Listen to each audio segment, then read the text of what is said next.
Or are we?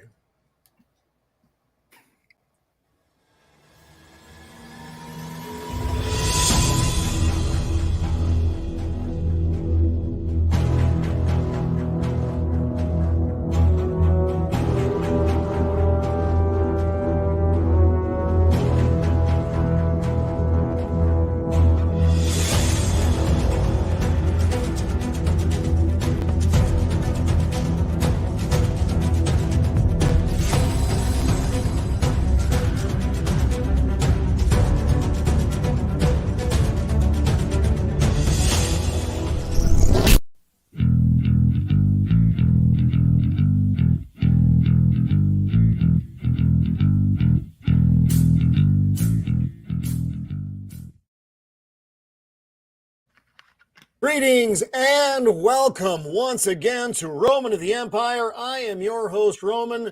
Today we have finally arrived at the end of the journey. It is the season finale, episode 6 of Secret Invasion. Yes, we've made it through. It wasn't easy, folks. I'm not going to say that it was because it wasn't. I think poor Nomi had to endure more than any of us because she got 4 episodes all at once, which is an awful lot for anyone. Yeah, and I'm still apologizing for that. Pops was supposed to be with us tonight, but I don't believe he is going to make it. It looks like he had some stuff come up. So that's all right. He did a review on this this morning, so please take a look at Pop's review of the show as well, because he too is signing up for scroll therapy. So before we get rolling with the show, by scrolls or therapy in that of like you being a scroll, or is the therapist? Here's the problem. Nobody knows, man. No, that's the problem. It could be all or any of the above. Let's get rolling and introduce the panel.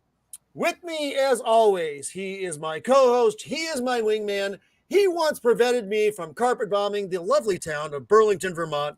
He is Shieldwall of Dragons. Welcome to the show, my friend. How are you this evening? Hey, how's it going, everybody? Happy to be here. Also, I regret stopping you from doing that. But, I know. Ben and Jerry's. I know. Anyway, glad to be here with this awesome panel and the chat.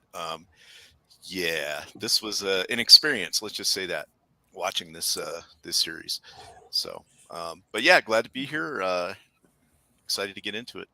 Thank you. Right on. He is the scourge of Gotham, the nemesis of the Dark Knight. He is Joker Voice. Welcome back to the show, my friend. How are you tonight? If I was any more amazing, I would be illegal. And of all the episodes that I had to endure, this was the worst. This is an absolute dumpster fire. I would say objectively, this was the worst episode.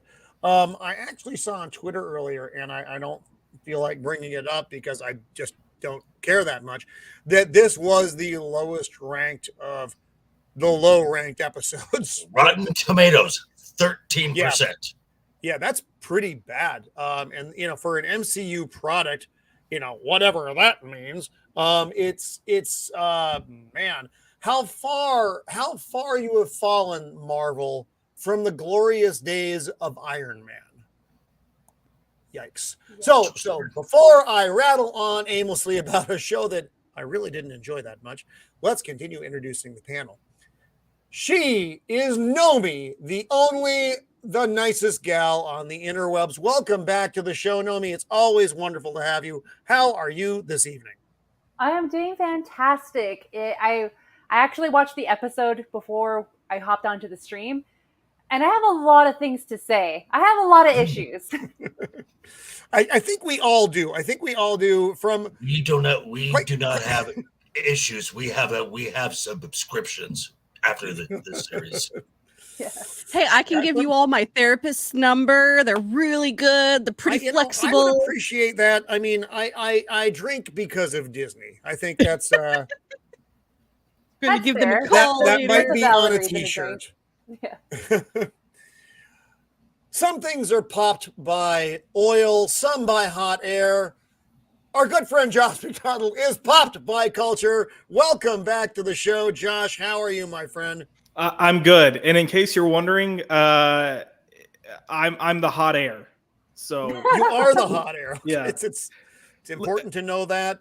Listen, Roman, I before we go, I just have to say something real quick about Secret Invasion.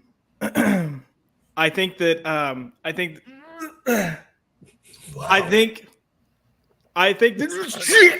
She-Hulk is better than Secret Invasion. Oh my God. You know, boy, you know, I'm not even sure how to process that. Here's the thing. I can't immediately disagree with you on that. I can't and that either. is troublesome. That's I troublesome. can't either. Watch She-Hulk because I didn't want to poke my eyes out with a stick. Oh no, She-Hulk was Nomi, cover your ears for a second. Was the equivalent of scraping a cheese grater against my scrotum. That was She-Hulk. This was somehow. This at least had Olivia Colman in it. Well, that's Yes. true.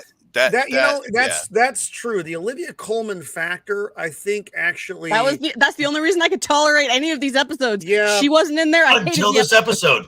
Until this Until this episode. episode. Until this I mean, episode. that is snails racing is what this is as far as determining which one is worse. But the Olivia Colman factor is a definite improvement over She-Hulk, which didn't have Olivia Colman or any other redeemable character, as far as if I remember, except for that girl who did the ass dance, who had some kind of animal name, and I don't remember what that was. Doja Cat. Was it Doja Cat? No. That Cardi was B? Megan Thee Megan Thee Stallion. Oh, that's what it was. Oh, you're talking Clearly, about twerking? Okay. Yeah. Yeah. But I mean, I do have a good friend in real life who thinks all Marvel Disney shows are top tier, amazing quality stuff. Maybe maybe that friend and one of my other friends that said Rings of Power is really great have talked to each other and then they've like shot each other in the head. Is it like some kind of cry for help thing, Nomi? Maybe they're I trying to have communicate something secretly to you. If you want to see how far the MCU has fallen, watch the fight scenes from Winter Soldier. Oh my God. And then you forget how good that is compared to what you got now. It is night and day. But I mean, look, let's be honest, because I brought up She-Hulk. But Roman said, look how far the MCU has fallen since Iron Man. If we're being honest, even from Phase 4, like what we got with She-Hulk and Secret Invasion is even so far below the crap that we got in the majority of Phase 4 that which was still very bad. Not great. And again, objectively bad. Not like, well, I thought it was really good. No, bro, it was not fucking. Ladies good. and gentlemen, this is how bad this show is. It's already got us going off on it. We haven't even introduced Mando. I know. We haven't even gotten to Mando yet. So let's before we continue our analysis, that's a nice word, she will tell you if this is the way.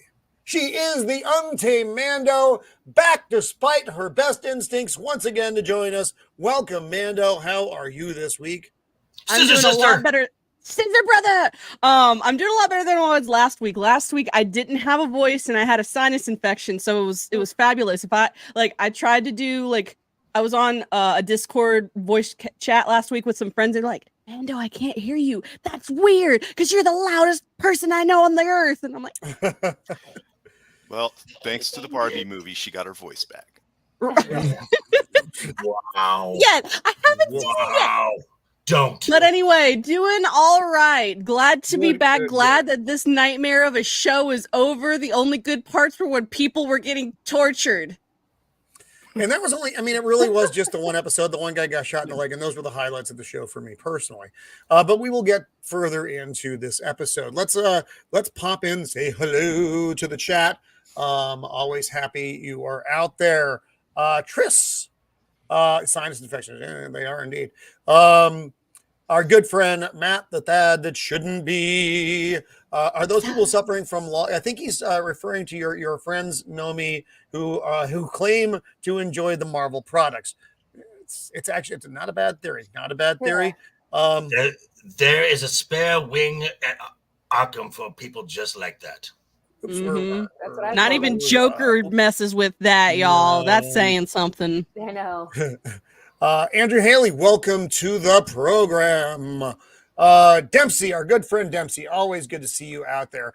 Which had better CGI acting scores? You mean between She-Hulk and this? Yeah, honestly, if we're going on a technical level, I think She-Hulk might take more of those, which is really sad to say. Probably because they had the actual Hulk in there, and they already had the CGI for him figured out. So they're like, Oh, D-Day Direwolf. I'm just going to apologize for everything that was said. Let's see. Cannoli! Oh, is Cannoli popped in? I'm at the top of the list now. I need to work my way back down. Vanquish AZ, welcome to the show. Emperor Doomsday, welcome to the program. Tom's Tinkering and Adventures, my good friend Tom. Those of you who are in Vegas got to meet my good buddy Tom. My traveling companion. He will be coming with me again next year. He does good deeds, and then I pay for the trip. That's the way we've worked it out. One of these days I'll go out to Vegas. In that you have to come next year because I may not be alive following this year. So is what it is, as the kids say. You're gonna get a heat stroke? No. I'm slowly dying, but it's fine. It's fine. Everything's just fine. So it's called getting old. Well, yes. So Cannoli is with us as well. Good to see you out there, Cannoli, and we will revisit the chat here in just a little bit. And of course, we'll keep popping the comments on as we go through our analysis of this. That's very true. God damn it! Hold my beer. So yeah. Okay. I think needless to say, before we even start our breakdown of this, we didn't dig this. $212 million it cost to make this show. I can think of when I say that is some amazing craft services on set. That's the only expense that I can think of where they spent this money. Well, you did have some top tier or at least mid tier actors. Yes. Sam Jackson, who wandered through the series, Ben, who was there for half the series. Don Cheadle, who. He was fine. He actually seemed to be having fun with his role, even though his role was stupid. Olivia, Ben. I'm saving her. She's easily the best part. Ben Mendelsohn. Ben Mendelsohn. That was the name I couldn't remember. Amelia Clark, who was completely wasted in this show, and I think that was it. And then the highlight, the best person in the show, of course, Olivia Colman, who I would have watched at the end, that last bit of that last episode. I was like, no, you've just ruined her. No, they did exactly. It was like the Rhodie and Fury scene, except with girls, is what that last scene reminded me of. Yeah, hey, at least they're equal opportunity now. How exciting. Okay, so let's start our breakdown here. So for those out in the audience, we're going to discuss this last episode, and then we're going to get into just our overall thoughts on the show once we get done with this breakdown. So we're not going to do news this week. We're going to save that. We got a couple free range episodes coming up over the next couple weeks. So here we go. What the fuck is that? My tea had alcohol. God, fucking mother dick. Fuck. Hang on, sorry. So Nomi, how are you doing today while Roman does I've been good. I had a productive day, and let's see, I cleaned my entire house. Oh, it looks like Roman's getting stuff done, but where did it go? Why did it leave? So you cleaned your whole house, Nomi. Okay. Yeah, so I feel accomplished today, besides seeing this last episode. it brought me down. Yeah, that'll suck Pretty any bad. sense of accomplishment out of your day. It did. Clearly. Yeah, JT Gunn. Sorry that I know. Bobby Wold's out there as well. Welcome, Bobby. Good to see you.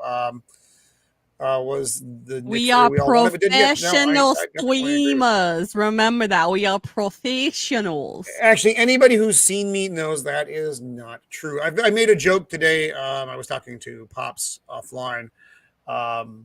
We were kind of debating the. My brain has stopped working when you're simulcasting.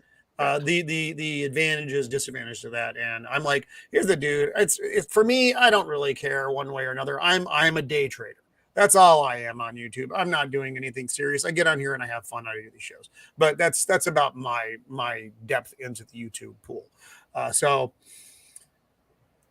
yes, we definitely highly recommend this. Placid, it's the best thing ever. It is even better than It the is. wall. It's the bestest.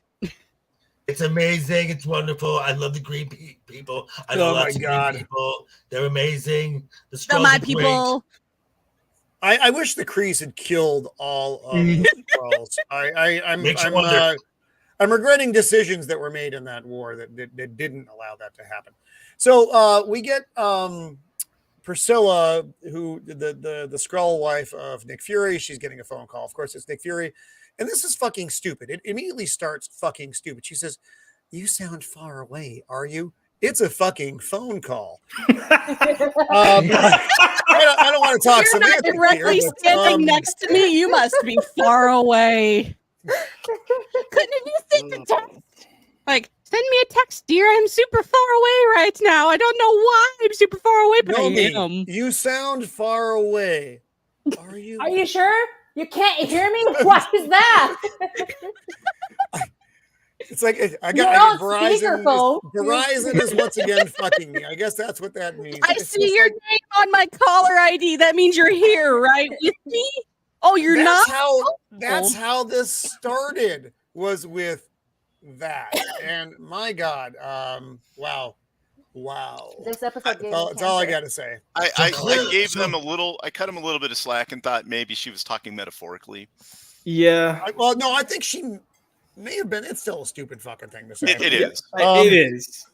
I thought it. I mean, look, I thought it was a clunky line, but I was also amused by the fact that in the last episode, she was like, "No, I'm not leaving this house. If they're gonna kill me, they're gonna kill me here." After like, And And then couple now episodes she's ago, like, she was "Let me-" leaving the yeah, house. Now she's like, "Let me grab my shit and run." I'm Yes, like, I am "Oh, getting the Yeah. fuck out of here. where are you running Um, to? You don't know." Oh my God. But I'm Anyway, not so- running anymore. I know, like 2 episodes ago, I said I was leaving and hightailing it out of here, but I changed my mind that's kind behind of the scenes. theme with the whole show is they're trying to write Yeah. like this deep, thoughtful stuff, and it just does not. I'm going to it be doesn't come 100% across. honest. I don't even remember the context of this fucking conversation. That's the other.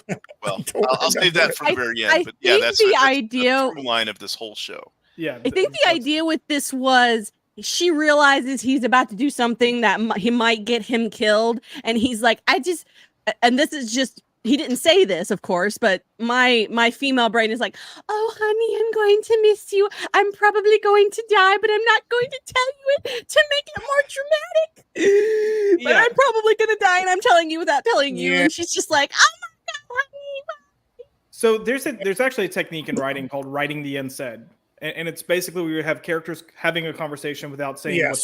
what they're meaning or intending Yep. to say, and this show in multiple episodes tried to do this and never did it well, and this was No. probably the worst attempt at it, which is yeah.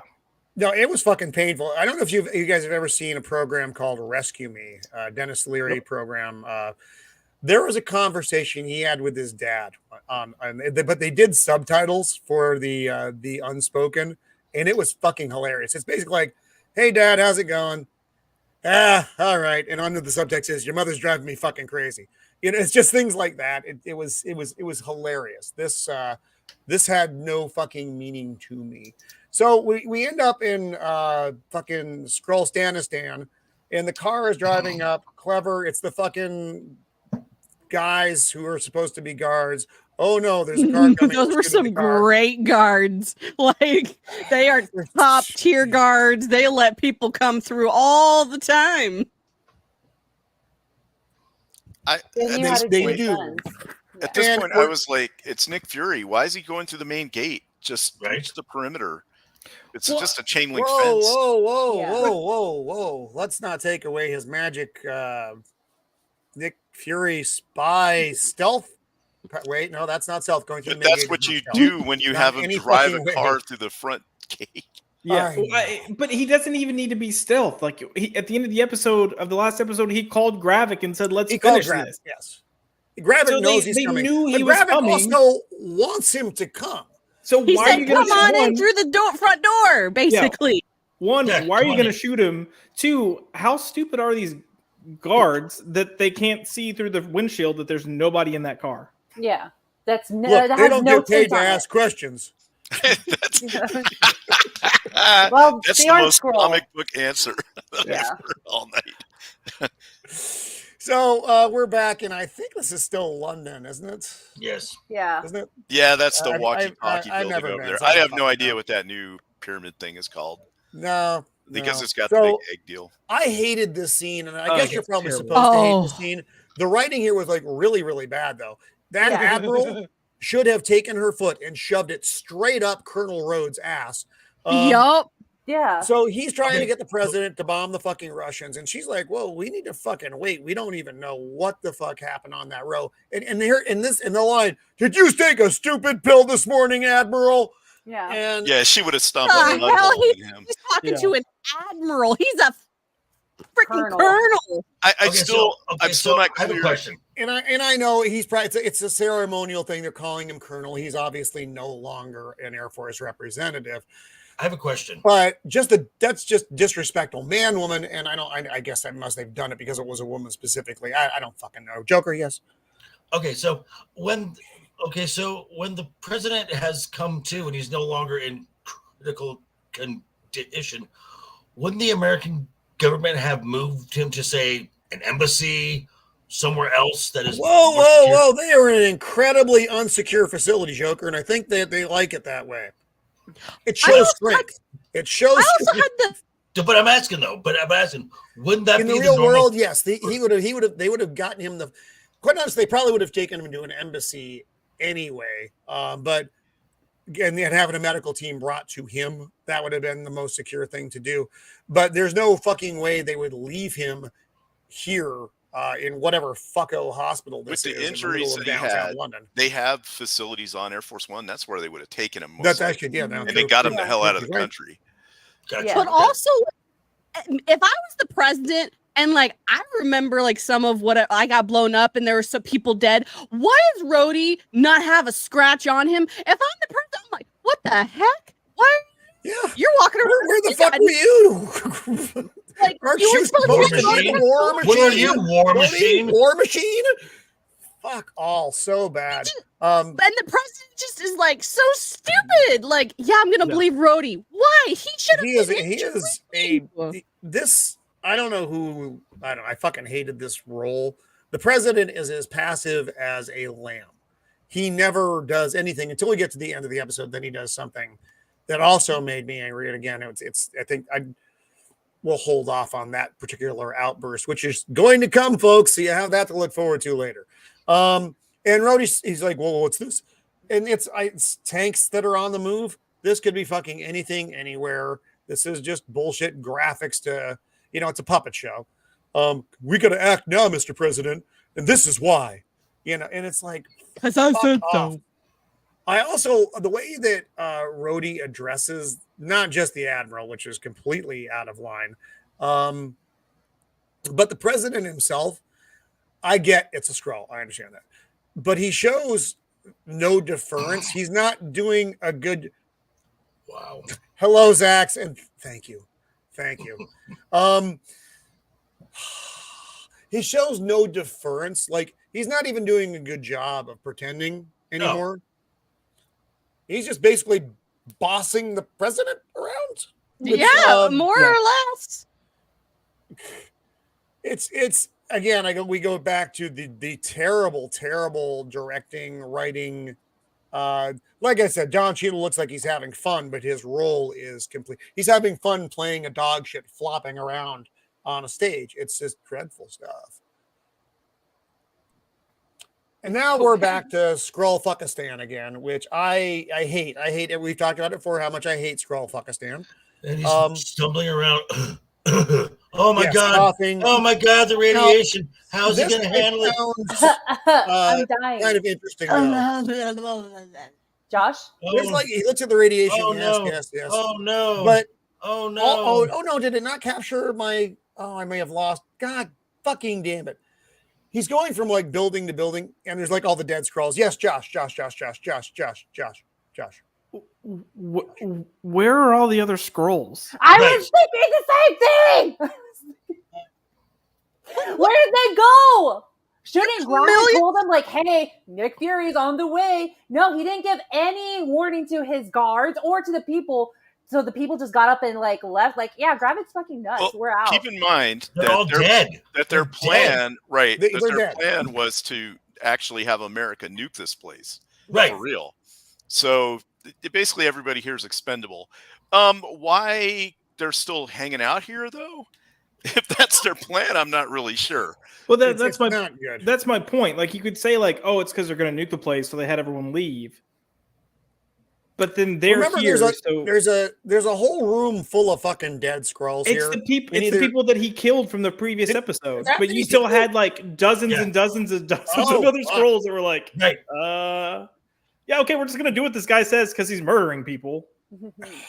So terrible. So Nick's making his way to the center of the dead reactor. And he's taken like these iodine pills or something because of the radiation. Yeah. I'm going to ask a question. I am not a big radiation expert myself. How well do cell phones work in an irradiated area? I imagine they wouldn't work at all. Yeah, I'm thinking that unless it's some kind of special scroll network that Verizon set up for them, that thing is going to get some fucking interference or just not function. You could If I go too far out into the woods, and I live like in a pretty heavily populated area, but if I go too far out in the woods, there's no signal. Do you live near Chernobyl? No, I just that was a radiation joke in case you missed it, folks. I with all the other scroll tech that they have, those people in those pods down there and whatever, I'm willing to let the cell phones working thing go. Maybe they got a shield or something for it or whatever. But there we go. Pops is out in the text in the Hey! chat. Hey, Pops, shielded all of superpower beings from an area dangerous to humans. Yes. That's one of so many questions that we're going to get to at the end of this. There are a lot of questions when we get to the end of this because it's I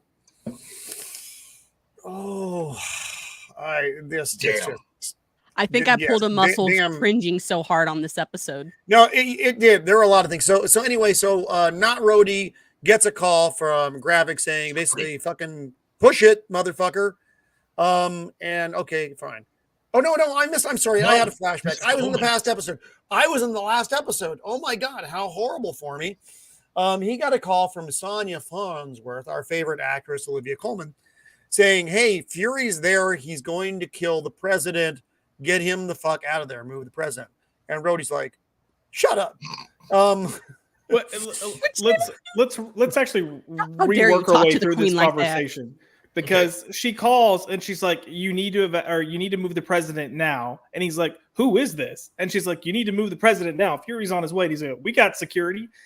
But then he moves the president, not knowing who this is. Right. So that's problem number one. But two, he knows who Sonya Falsworth is. And she's got a pretty distinct voice. Like I'd be like, Sonya? The writing is so shitty. The directing is so shitty. You're going to see me losing my mind throughout half this freaking conversation. Also, I just really hated how he spoke to her because she's the only competent person in this entire series. You do not talk to her like that. She will kill you. Hey, what's missing from this scene, guys? in People, this hallway scene. insecurity. Let's see. Security. I see an Other orderly. patients? Armed security. I think a doctor and maybe a nurse. Yeah, Armed outside of the What kind of president's. nurse outfit is that? Like nurses' scrubs Um, don't look like that anymore. I don't know. I had a funny joke in my head, but I don't want to get canceled this week, so I'm letting it go. So now we see Sonya. You know it's Sonya on the fucking phone. Anyway, you know she's in the hospital. It's Mama Bear. So something clever is going to happen. And then we're back with Oh, fuck off. I hated this scene. in Gravik in the big scroll fucking Keurig machine, which is swell. Scroll steroids. And I'm not gonna lie, and I'm not gonna throw out what happens yet. Let's get through the conversation and let it spoil naturally.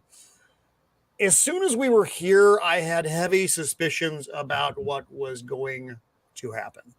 Oh, I knew what was going to happen. They are not good at their tense scenes where your surprise gotcha scenes. I mean, we were talking about Rhodie weeks before they did their reveal of Rhodie. Oh Lord. So yes, Nick is succumbing to Decrepit radiation old poisoning, man. of course. Well, because everything with Nick. No, my pills. I dropped my pills. Whatever will I do? Shaking like a no. leaf. And besides, that was my other point: is you take the pills like one time, unless he's wandering for hours and hours in there. You don't need to take them again. It's not a fucking tic tac. It's not going Right. to make it just better. Yeah, But but it's a iodine pills. prop. What do you call that? Not a MacGuffin, but something that's moving the story along that you can focus on. Thinking about that, reading Zach's, thinking about this show makes me tired. It's true. Some kind of like then, film Tris, stuff. I don't actually know the answer to that because It's going to be Loki season 2 comes out in October. Oh, Fuck off. And then the Marvels movie comes out right after that. Yeah. And then Echo all in one day. oh Yes. Lord, so And much. then- It's too much. Echo might be actually the only decent show because no one knows who the hell that character is, so they can do whatever they Well, want. that's true. It's hard to Yeah, do in a but- character Yeah, and you really nobody's ever can't heard screw of. it up. If they write Other it than and making direct it like woke, this, not garbage, right? yeah. So he gives Gravik decides he's going to give Nick a sip from his flask. Why? Because they're Why? supposed to. If you in the conversation they have, Nick Fury recruited Gravik into this main strike team. He did all Right. these things for Fury, and then Yep. but Fury You're like a father to me. Fury bounced in the blip, and then when he came back, he just went up to the Saber space station.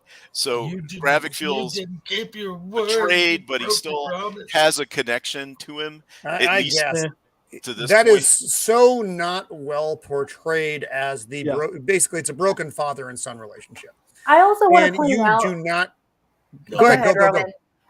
Later on in this scene, Nick Fury kind of accused, I wouldn't say kind of, he did accuse Gravik of blackface because he said, he's like, it's people like you that use my skin. I was like, okay, because his character, the person that he killed is black. And Fury just kind of called him out. Did anybody notice that? Have an issue with it? Well, okay, so the reason Gravik looks like he does, as Nomi was saying, is Well, it's the yeah, first yeah. human he ever killed. Yeah. He asked what Nick Fury asked him, "Why do you wear this face?" And he's like, "It's the first person I ever killed. That Wow. you told me to do it. You made me do it." And it's just kind of gone from there. And I can't remember who this guy was supposed to be. I don't think he ever specified that. It was just the first I person think that he was Gravik just had to a kill. target. This Right. man had a wife. This man had Right, children. Right, yeah, he had a wife, and he's and dead because of you. Okay, I'm sure that's the only fucking reason. Okay, Gravik. so it would have been Obviously, there was cool if nothing they else behind actually that. did something with that. Yeah, like if you had seen that happen in like episode 1 or 2, like if you had seen these guys trying to collect everything after the battle on Earth, if you had seen him having to kill some guy, it would have actually built up tension, but they never built up tension. No. And it's hard to like, he tries to be like, oh, it tore away at my heart. Or he said something like that. I don't know. Yeah, was it tore cheesy, pieces but- of my Oh, yeah. heart. Yeah. Yeah. And it's Yeah, like, yeah. Again, You know- just tell, no show. Well, yeah, but still, it's like I can't feel sorry for you when you just like dirty bombed Russia in the very first episode. Like you're worried about women and children, but your actions say otherwise. Yes. No, because the character himself has no depth. Zero. Well, also, like, it would He's have a paper mache. that particular scene would have meant more if in the earlier episodes we actually saw him struggling with, should I kill this person? Shouldn't I kill this person? Well, you know, like I've been forced to kill people before.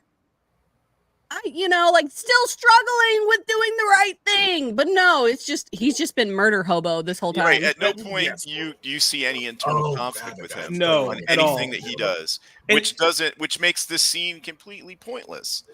Yeah, and honestly, I would have preferred, Mando was saying like him having the battle of whether or not to kill this person. I would have just had him kill the person and then deal with the guilt and then learn that guy had a family and then see the women and children and be like, Yeah.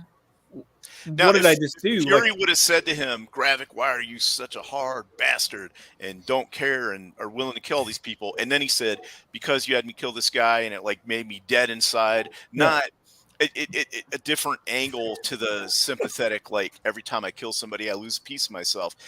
More turning it into this is why I'm now like a psychopath. Mm-hmm. Yeah, see, Joker. Murder hobo is apparently trending now. Nice job, guys. So I play D&D. That's where I got that term from. I never heard it, but I do like it. I think everyone appreciates a good murder hobo. So we're seeing the president get moved around by as minimal personnel as possible. Obviously, no soldiers would be needed during an evolution like this. You wouldn't have them around. You would just have the 4 or 5 guys and the weird hospital staff. So it's good. It's good. It's good. It's good. And now you see the staff getting picked off. Oh, nice. Why? I'm going to ask a question real quick. That's mammography, if I'm not mistaken. Am I right? I saw that. Yeah. Where the fuck is the president? Why?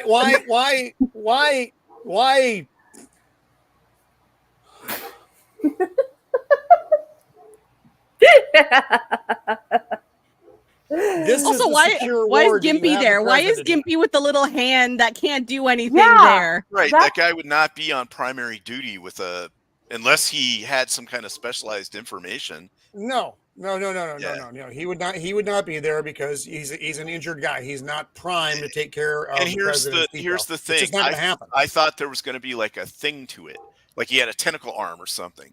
No, nothing even that good. Yeah, exactly. No. He's just there. So they're slowly getting taken out one way or another here, and then you've got obviously the nurse in mammography just walking through. Yep. Look at the boobs. Look at the boobs. Also, we should note that they didn't kill these guys. They knocked them out with darts, which implies that they're human, not scrolls, which then creates a whole other series of questions of, yes, 100%. Okay, these assholes were sitting in the caravan with freaking Rhodie when he calls for the assault on the president. Like, what?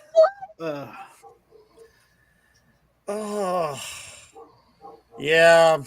Again, what did they spend $212 million on? 4 months of this set right here. Exactly. Yes. Rebuilding and moving an actual Russian reactor room brick by brick from Chernobyl. And by hand. Yeah, by hand. And deconning it. That's where all the money went. On the back of their bicycles. Clearly, 95% of the series are from those 4 months of reshoots. And I'm almost convinced the only thing that wasn't part of the reshoots was the first episode. Yeah.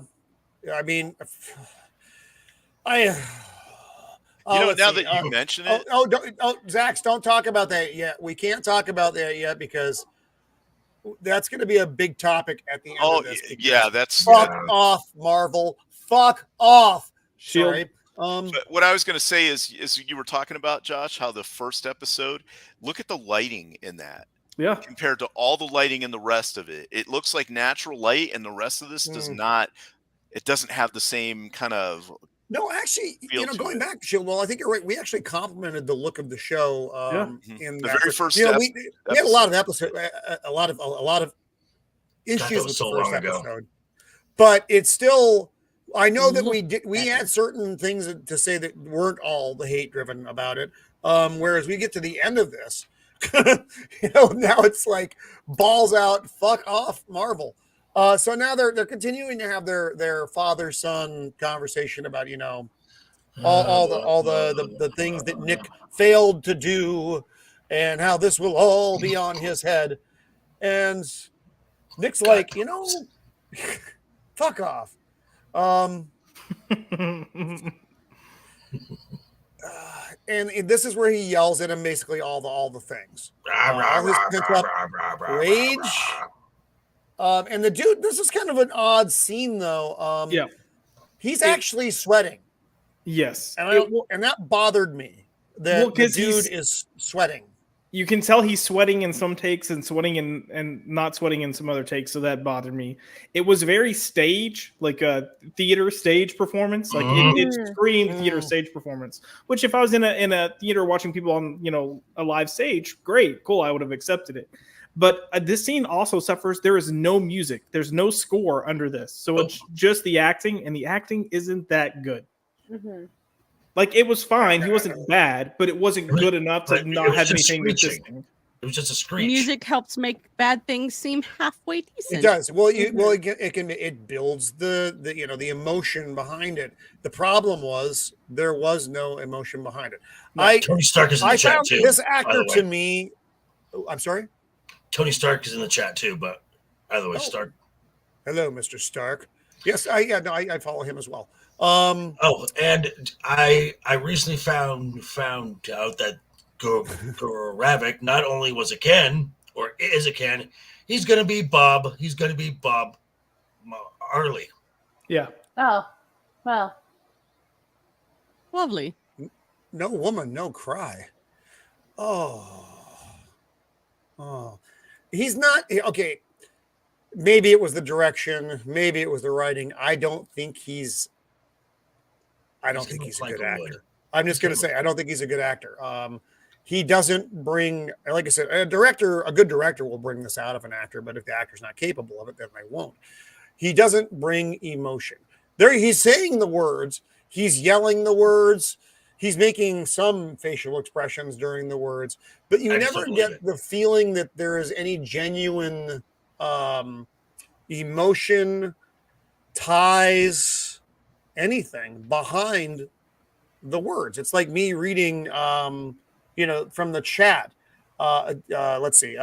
Also, the Space Knights can. That's Gravik through the entire thing. He's reading lines, and it says yell line, and he does that. But I don't get a lot. I don't get any emotion out of this actor. I don't like this actor. He just doesn't bring anything for me. Other people may think he's fine. He doesn't give you an emotional connection to his story. Like, his backstory is supposed to be so tragic and so heart-wrenching. Like, if you objectively think about his backstory, he was a little kid taken from his home, forced to murder people. That's supposed to give you some sort of emotional connection to this character, make you feel bad for him. He just seems like a sociopath. Yeah, that's also on the. I put that on the script more than the acting, because you had 6 episodes to set this up, and you waited till the 6th episode to introduce that this is why he's the way he is, and it wasn't even like a big reveal. But we're talking about the acting, like the phoning it in, just saying it, like the script says yell. That is every single actor except for Olivia Colman in this show. Correct. I made this comment last week. Yeah, I made this comment last week. All of these scenes feel like the actors are like, the director told me to walk 3 paces, turn around, and say. And the entire show felt like that. I will say the actress that plays Priscilla Fury, I saw an interview with her, and she was so much more captivating and engaging in that interview than she ever was in the show. And it makes me wonder, like, why couldn't you have just been yourself? And how much of this was the director trying to create a tone? And it just boggles my mind. You've got so many talented people, and you can't deliver on the acting. So yeah, I think I honestly think it's more to the director and the writers, because like we said, these actors and actresses, like they're not like nothing. They're pretty good in their own right as far as actors and actresses. And like, while maybe they aren't top tier, they're still pretty good at their craft. And I mean, not to Shield. take all of the blame off of them, but I think a lot of it has to do with the director and the writers. So I got a question. You said how much did this show cost to make? 212 million. 212 million. Okay. Yeah. If you adjust for inflation, Captain America: Winter Soldier was 225 million to make. So this should have been at least that good. On that level. Yeah. Oh yeah. Yeah. No, agreed. But again, like keep in mind, the original filming for this series took place over the course of 6 months, and then they came back and shot reshoots for 4 months. That's what I'm saying. I think so much of the show was reshoots, and that's why your budget's blown all to hell, and that's why it looks so cheap. Like it looks like they just scrapped the entire show. No, because because when you're doing reshoots, you're working with whatever budget they're giving you for that specific goal. Well, you're not working.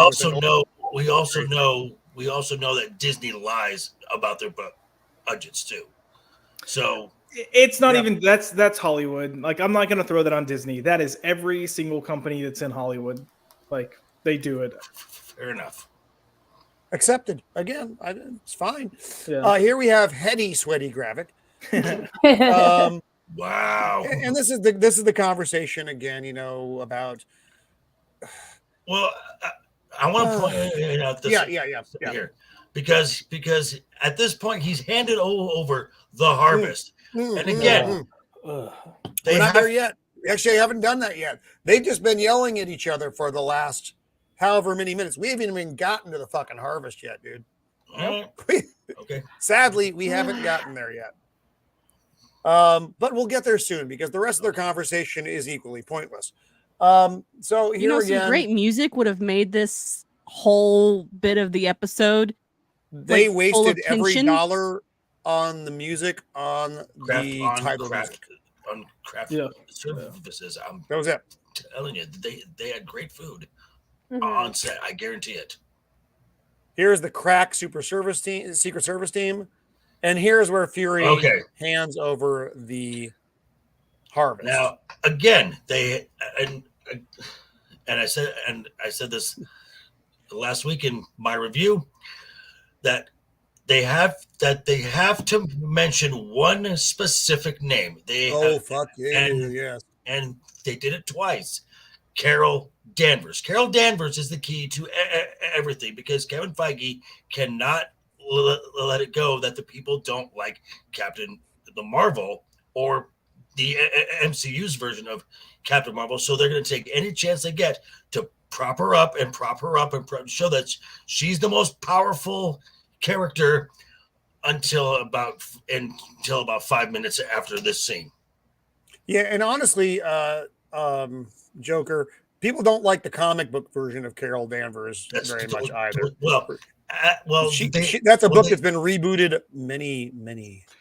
They liked Carol Danvers as Ms. Marvel. Yes, that's the gold and black outfit of memory serves. Hot. Yeah, that, and then they had to go and fuck it all up. So now he hands over the. Yeah, go. I was going to say, seeing as how the next thing they're coming out with is the Marvels, I kind of figured, to me, that's true, Joker. They do prop her up every chance they get, but I was kind of like, okay, they're going to, for those who have never seen anything Marvel, they got to put this in here, I guess, to kind of, you know what I mean? So that when the next show drops, the movie draw or whatever it is, it'll have that connection to it. Yep. Because otherwise she would just be overshadowed by like, well, it's got Thor's DNA in it. And I'm like, that's all I need to know. Right. You know what I mean? And then that'd be it. But this whole DNA thing kind of brings a lot into question because and specifically, they specifically said that they collected blood and DNA from the battle for Earth. Carol Danvers never bled at the battle for Earth. Never. Well, not only that, she got her powers from the engine core thing. So would that transfer through her DNA at all? I mean, she's got she has that, and she has blood that is Kree as well. So Carol's DNA right now is really just supercharged. So, I mean, I know in the comics, her powers are on like God mode. Yeah. So, and I know we're still kind of working our way to this point, but this whole harvest thing, I'm not going to say Fury wouldn't have done it, but the fact that they're all mixed in together is stupid. correct. And then also, yeah. How the fuck do you do that? We talked about that last week. How the fuck do you figure out whose DNA is whose DNA? How do you know on this battlefield with thousands and thousands? You have to of trust the samples science, of blood? Roman. Just trust the science. It's all right there. I'm sorry. Who did they have? Did they have Anthony Fauci out there? Oh yes, that's obviously Thor's DNA over there. Over there, yeah, Carol Danvers. That's the one that's glowing. It was a penguin I'm and a looking monkey. for the bat DNA myself. Exactly. Yeah, a penguin, a monkey, and a bat. And then they mixed their DNA in there. Right. No lab needed. Somebody get Rand Paul now. I'm here. I'm willing to let it go, I guess, because the scroll tech could do something with it. Or Yeah, whatever. I can let myself suspend disbelief. All right. Yeah, I can let myself suspend disbelief enough that they can use the DNA to, enhance other scrolls. Like I'm fine with that. But mixing it all together so that it's all in one to me is just too much of a stretch. And then for me, Fury would never, ever let this get into anyone's hands because he wants that power. And even if he did provide it to Gaia, he would have so many plans in place that he could control Gaia. He did what? He did what? No. Yeah. But here's the other thing. Why is it in a breakable glass ampule and not like a metal tube or something? Also, so here's and he says, "Here, take this. Use the power and get off my damn planet." Mm-hmm. Yeah, that's obviously what he's going to do, Nick. That's you've read his mind. What a clear intention that he has here. That's the direction. Get off my damn planet. Mm-hmm. Yeah, go find another world that hates you. Like all, every like world, like all the other world has hated you. That's a glass amulet. And then he hands him the glass amulet, and then radiation poisoning. Oh. Now, okay, so now we are in coronary angiogram. What a secure part of the hospital. Okay, now normally would there just be 2 Secret Service people there, or would there at least and one be with a bad arm? There'd be an army. That you would have soldiers here. It wouldn't just be Secret Service. There'd be layers of security that you would have. They would be sending in the SEALs and the Rangers. Well, by this point, exactly, the people. The way things are compromised, you're not just going to have Secret Service there. Secret Service are going to be the immediate shield around the president, but around that shield, you're going to have several layers of protection. Right, starting with law enforcement on the outer perimeter, just regular cops, and then it'll move on in and get heavier and heavier as it goes. Now, would that ever happen? That ever happen? The president asking for a gun? Yeah. I don't know. Give me your damn gun. Give me your damn gun. He went gimpy. You're gimpy. Give me your weapon because you're gimpy. Roman, can you just go back one picture? Oh yeah. I just want to point out that is not a ward. That is an actual procedure that is above the doors. Mm-hmm. A coronary angiogram is a procedure. It's not a ward. That's a heart procedure, right? They are, Josh. So I'd like you to just accept that as truth. That's their truth, by the way. I would have found it more hilarious if they had put, I don't know, maternity ward. Instead of a coronary. They're outside the NICU now. Wow. Get off my lawn. Oh, fuck. Yeah, so, Jesus. Give me your gun. Okay. Then you got this. I hated this scene so much. Scene where you get these vehicles driving, and the soldier meets a general. He gets an envelope passed to him. I guess that's the go for the nuclear attack. Is it again? I've never been in the military. Is this how attack. Anything happens? Yes. And also that, but would a general be dressed like that? Wouldn't he be dressed like in camouflage as well, giving these classified documents to? You mean be during his dress uniform? Yeah. Also, can we look at the patch? Can we please look at the patch for like 5 seconds on the soldier's uniform? It's backwards. It is backwards. That's right.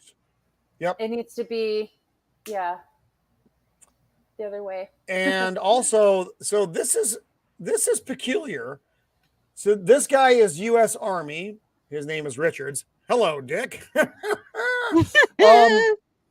This is a USMC vehicle, though. Wow. I know that's a little good catch, Roman. Wow, good catch, Roman. It's just it's a joint unit, Roman. Come on now, joint ops. It's all the rage. No, the Marines and the Army don't get along. Well, they generally don't do a lot of together stuff. It doesn't matter. I'm going to go into things no one gives a fuck about, but other military nerds. But so we're just going to move that over here for now. That just caught my eye. I thought it was funny.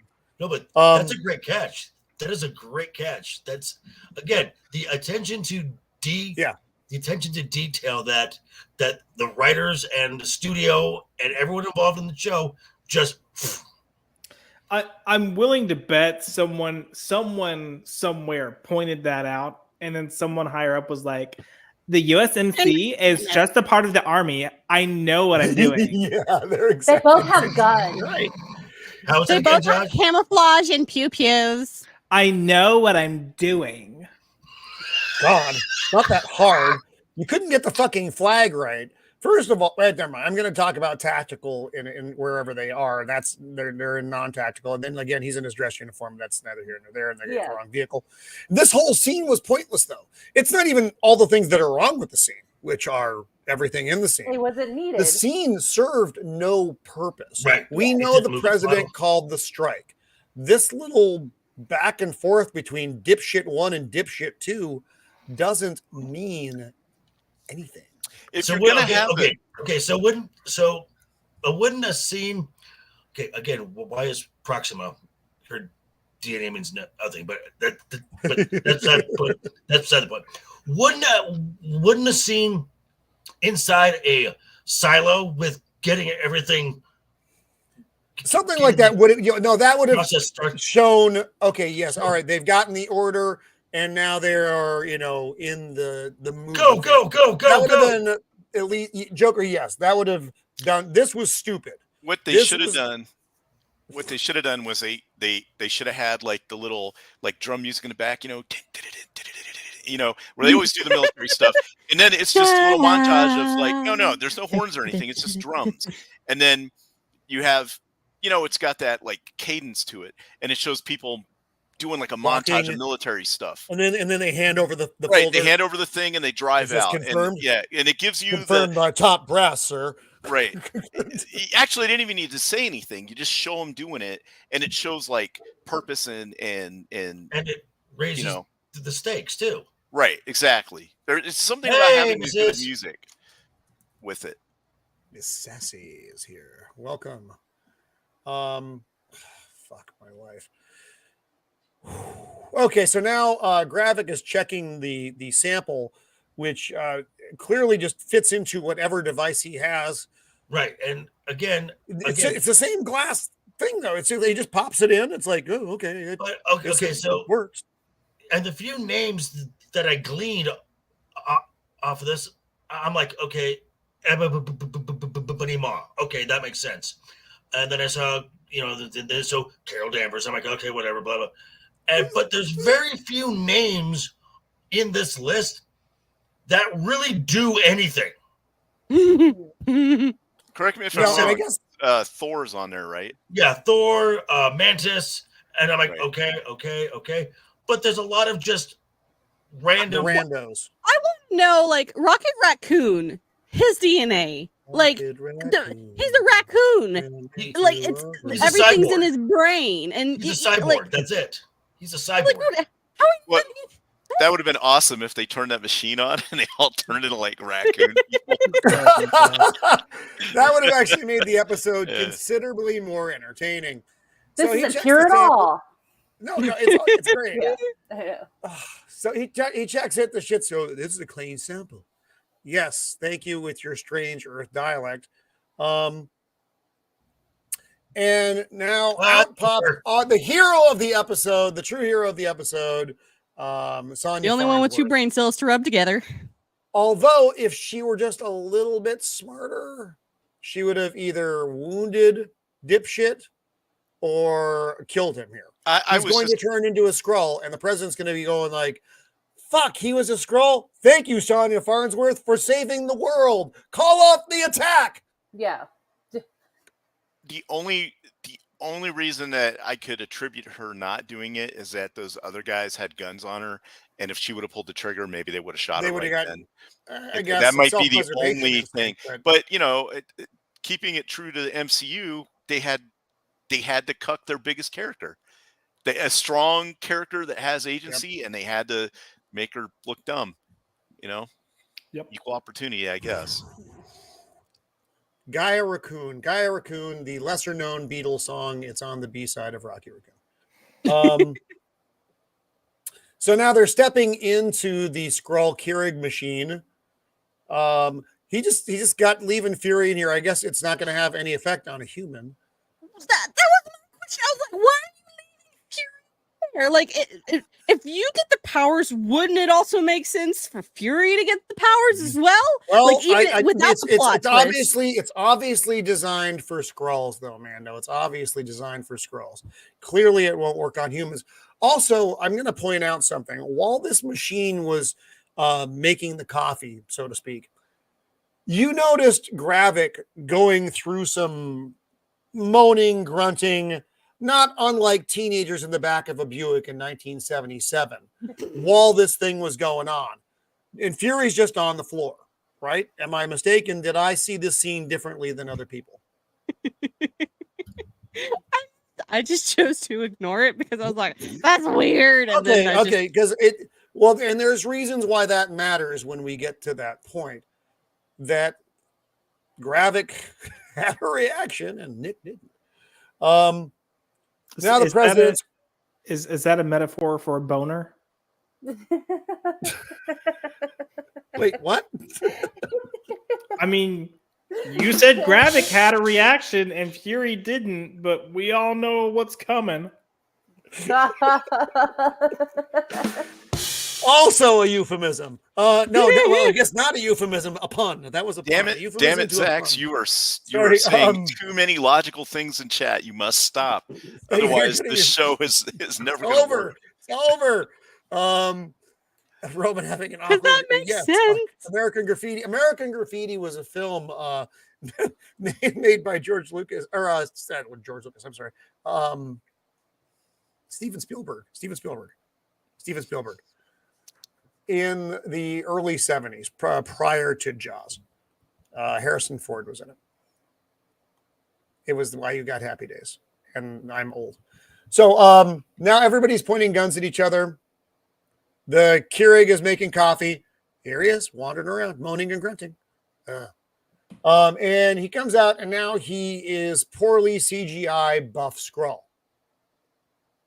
It's like he got Captain America's body, turned it green, and slapped it on him. Yes. That's from How are these pants still fitting him? That's what I'm wondering.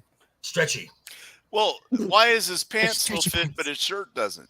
Right. That makes no sense. It's not like where did the shirt go? Did it disintegrate? Because I was curious. Into a jacked kangaroo or something. He's just a little bit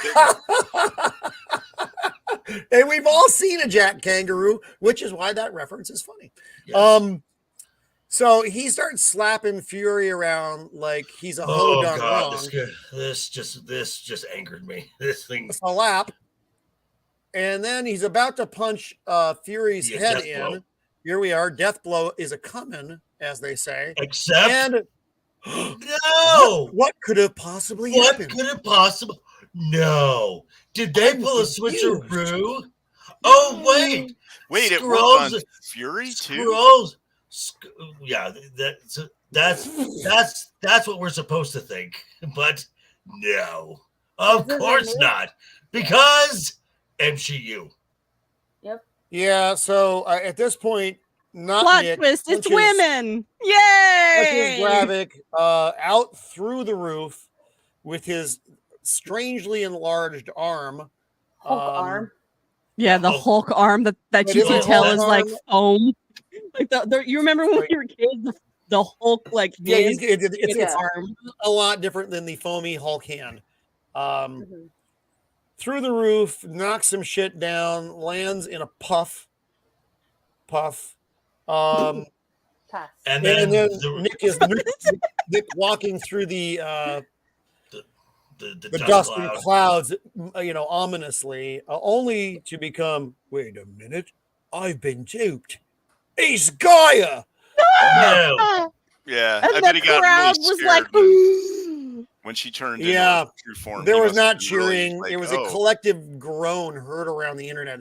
I did like Pop's note here. Why did the pants stay on? Because of the Hulk DNA. That's why. Yeah, that's yep. Probably the best writing. Hulk hands. 2000. I would. Oops. Yeah, 2012. Yeah, I needless remember to when say, those I were also out. was not a kid in 2012. I was a year out of high school. I was in college at this point in time. I was not. I'll be honest. If I was a kid in 2012, I would have asked my parents for Hulk hands. Oh, If hell I yeah. had Hulk hands, I would have worn them for this episode of the show, but I don't. Clearly, so there's Gaia. She's got super fucking powers. Now back at the hospital. Oh my the God, real Nick it's Fury. the real Nick Fury. That must have been who was shooting the people in the hospital. And he with came out of the gun. diagnostic testing unit. So yes, he also I know who came up with the ideas for this hospital scene. He's like, that's a medical term. I think it would go great over the doorway, so we know that we're in a medical facility. The same person that said they knew about the military. They're like, I know about hospitals Yeah, and same, stuff. same guy. Yeah, I hear. Admiral Teague makes a good point here. Emily Clark's outfit did suck, very unsexy. But I want to ask a question to the panel and the chat, because you guys always know more than I do, because I'm very old and I drink a lot. Fucking brain. Skulls close. What's the deal? Scrolls close. Oh, yeah. Because sometimes they'll change with the person and sometimes they don't change with the person. That's the thing. Yeah, sometimes they steal clothes. Sometimes they just move into clothes. Amelia Clark's clothes morphed into Nick Fury's outfit and then back again. While Gravik suddenly didn't have a shirt. Again, I go back to a quote from Critical Drinker. The script needs the plot to happen, so just don't question it. Mm. I always wondered that. So, like in the changeling in Star Trek, they're jelly, and they can turn into like tables and birds, and they can turn into stuff that looks like they got clothes on, but it's not really clothes. It's just versions of them. But I don't. So are the scrolls the same thing? Like, what's the limit to? Right. You know what I mean? Could they never say. Exactly. If they can do clothes, why can't they do glider wings or jetpack? I mean, obviously, they wouldn't do stuff that's like got mechanical things to it, but in that case, would a zipper not work? You know, I know I'm thinking too much into it. The other thing is, why did she pick that horrible leather jacket and that T-shirt? She should have went into something way cooler. But I guess she'd been wearing it the whole time, so they didn't want to confuse the audience. She should have come out as Dothraki Daenerys Targaryen. That would have been hot. That would have been hot. Loud, right? So also everybody in this show wore the same outfit through the whole show. Yeah, pretty much. I guess that's because most of the characters are so fucking forgettable that if you saw them in a different outfit, you might think it was a different person. I'm not even joking. At the end of this episode, you're seeing people. Obviously, time has been passed, wearing the same outfit. And I think it's because otherwise you wouldn't associate it with the same person. A lot of TV shows do that, though. So at least we know of the 212 million, it was not spent on wardrobe. Not on fucking Especially wardrobe. those military outfits. They're naked. They probably went to the Goodwill and got it. Oh, boosh. Yes, they apparently are always naked, which is mildly arousing and disgusting at the same time. So the president's like, what do I do? I'm really confused now. Nick's like, bitch, call off the nuclear attack. And the president's like, well, yes, but then the Skrulls might win. He's like, what's the worst that can happen? You can always turn the fucking attack back on. No harm, no foul. But look, if you kill, if you start World War III, it's a fucking problem. Which it's again, it's kind of a stupid plot device, but it's what they're running with out of the diagnostic. That, like, wasn't it just 2 episodes ago that he like saved his butt and Rhodie was doing nothing? Like, if I'm the yeah, but the president was unconscious the whole time, so he never saw. I thought he at least saw Fury. him with him before he. Okay, never mind. No, he was out the whole time, and now Rhodie is basically pleading with the president, shoot that motherfucker. And Sonya's just sitting there being polite. So now he's got some kind of skin. He's turned into the abomination. So just to bring this up, so we're seeing this in slides. No, because the abomination would have had to have been at the battle. That is more like Groot, Cull Obsidian, and the Hulk. Yeah. What about who's that? Yeah, the one big guy that was on Thanos' team. Cull Obsidian. Okay, so he's got a Groot arm and a Cull Obsidian arm. Right. I know those are. That looks like Abomination's ears. It does look like Abomination's ears. That's just recycled from She-Hulk. Probably, yeah. But the dirty mouth shield wall. But that's also Skrull ears too. So that's not. It was like pronounced Skrull ears. But what I was going to say is, if anybody hasn't watched the show, this doesn't look horrible in this still. But when you watch it in motion, especially Gaia's, it's terrible. It's like they did the dirt. They just threw the dirt. Look at maybe it's just because it's so big compared to like the forearm and hand are small. It's like it's weird. It looks like a chicken wing. We were talking about the clothes a minute ago. Why is her clothes still staying on like normal? What happened to the sleeve of her jacket? Yes, exactly. This goes back to what the fuck. Oh yeah, but after this, her sleeve comes back. So I guess it's just scroll skin. I don't know. Yeah, that's because is this so like basically Nomi her clothes after first day of going to the gym. After doing all the awesome curls. I'm getting there. The way the effect itself is bad enough. The fact that Gaia is admiring her own bizarre, this is just comical bicep at this point. Fucking. I don't even know what to say. I don't fucking know what to say. It's so fucking bad. Also, but the Draxxar actually weighs 110 pounds. Yes, the arm weighs most more of that than weight she being does. the arm. Oh, definitely. This shot, this still, it makes me think of, hi, I'm Hans and I'm Franz, and we're gonna bump you up. You up. Oh fuck. This is just. I mean, this and not to be silly. Outdone.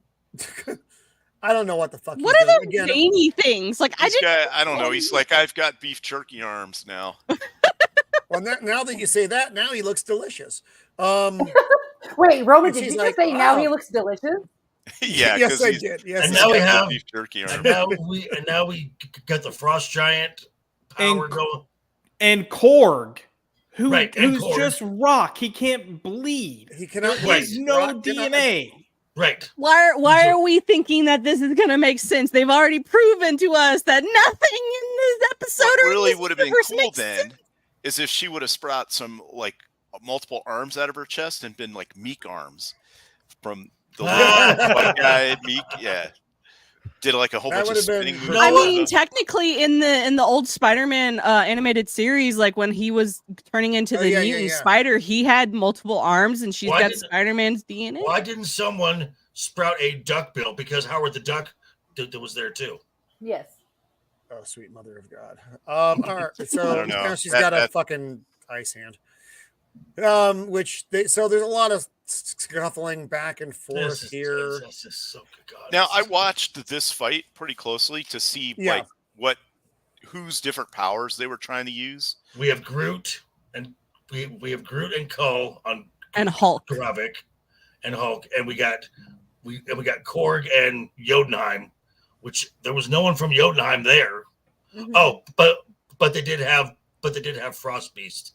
Yeah, DNA, in their big file, I guess. But that all that shit wasn't at the same time, though, right? Doesn't it all have to fucking understand? Somehow, I mean, he might have already had a sample of Loki's DNA. Right. So and he's technically a frost giant. Maybe. Yeah. We're really stretching sense here to then. fucking make this work, guys. I think we're thinking about this more than they More did. than the writers did, yes, certainly. Yeah. So now, President's still focused on shooting. And Pops is fucking- killing it tonight. I know, Right? Well, he always does. Come on now, he's great at this. Should he? Shooty. Oh God, no. Yes, Boots, No. you're right.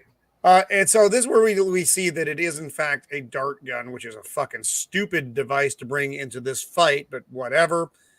And they're basically having that same fucking discussion. This is where you get what's his fucking name again? Ebony Gravik. Maw. Ebony Maw, yeah. I gotta ask a question though. Including his rings. His rings. That's is the question. That's Yeah. the question. That's not part of his DNA. They had to put those on there so people know whose hand it was. No one is gonna know who Ebony Maw is. You knew who it was. Well, because He's a nerd. Yeah. Because I have watched all of these. Because I have watched all of the films from phases 1, 2, and 3 at least 7 times each. So I know this stuff. Right. I'm just saying, to me, it didn't make it because for a second I thought it was Yes, the Boots. wizard. Doctor Strange. I thought it Yeah, was I was Doctor thinking that for a Strange's hand. second too. Yeah. Squidward, And I was yeah, like, Squidward. what? Squidward. Squidward. Yeah. Squidward. So he throws her around. Yeah, and I'm like, okay, that's okay. You're using. There's something that can actually be useful. Blah blah blah. And then when we come back to them, Oh, They fuck just- off. So they You just know what? I yeah. just pull out the noticed trump card. about Olivia Colman's character. Look, she's got 2 guns. Yeah. One in his back Yeah. and one to his head. Oh, she does. Look how clever she Yeah. is. Yep. Yeah. So, Night 8 proficiency. yep. And she could just Not turn a that hair bottom out of one place. She's and the shoot Matt- that. Matt, you shut up. That's You know- a terrible bit. And if Olivia Colman would have been, if Sonya would have been Sonya in this episode, she would have done the double gun on Rhodie. hmm And then the moment he pulled the gun on Fury, the president, she would have put one Yep. gun on him and been like, put the gun down. And then Right. the moment he put the gun down, she would have shot Rhodie. Boom. Yep. This is what actually would man. happen if she was her old self. She Well, would have just walked up. He would have turned, talked some shit to her, and she would have put one right through his head. Yeah. Mhm. And he would have turned into a scroll and end of the show. Yep. And she would have been, oops, looks like he was a scroll. Or she would have done something along those lines. Yes, a clever, witty line is Yep, only she would have had Olivia a Colman can clever, deliver. witty line about a spot of tea or something. Guess we're And- gonna need to clean. Yep. Guess we're gonna need to mop that up. And now we actually see a very phallic-shaped missile getting ready to launch.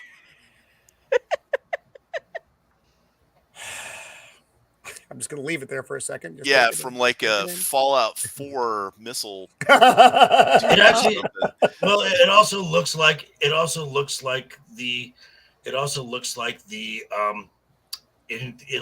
the interior of the it looks like the interior part of the Winter Soldier base from Civil War.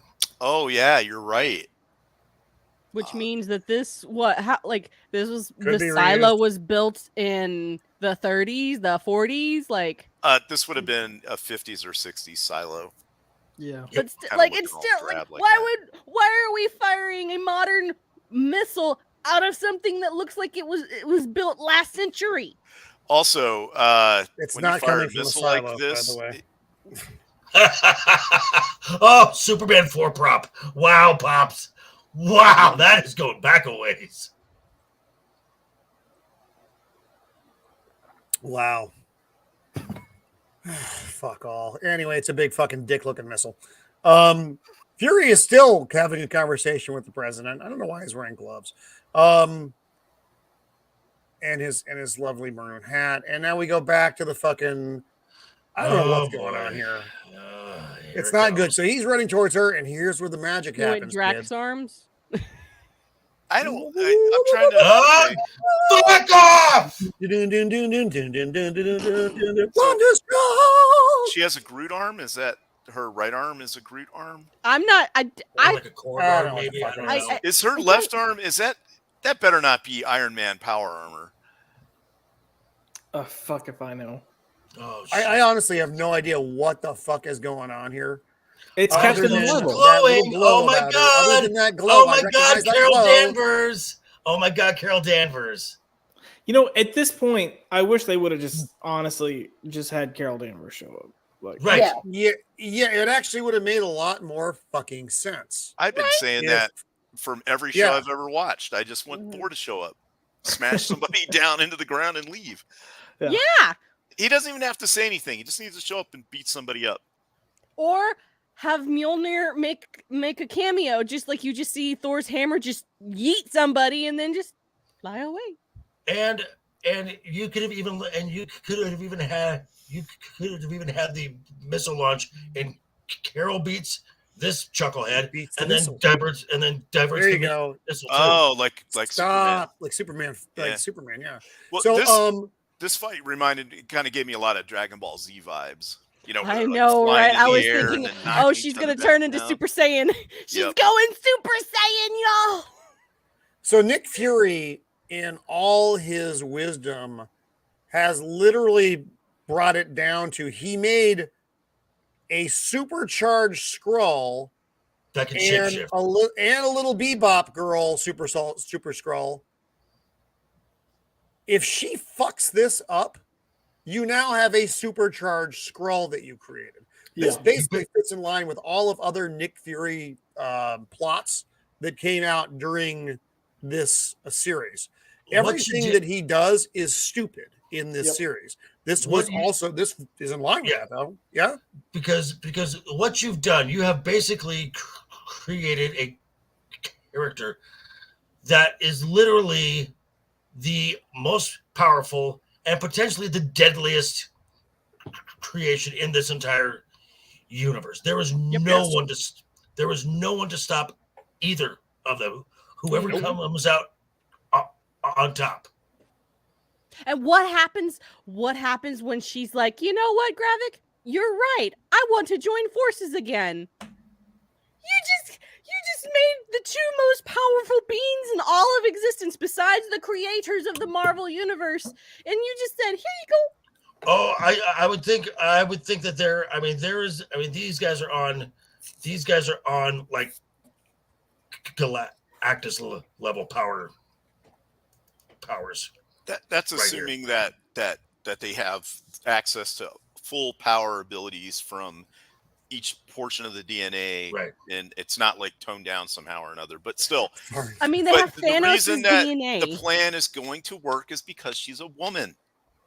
Oh, that's right. Obviously, she will. I she keep will forgetting beat him like he's not even really there.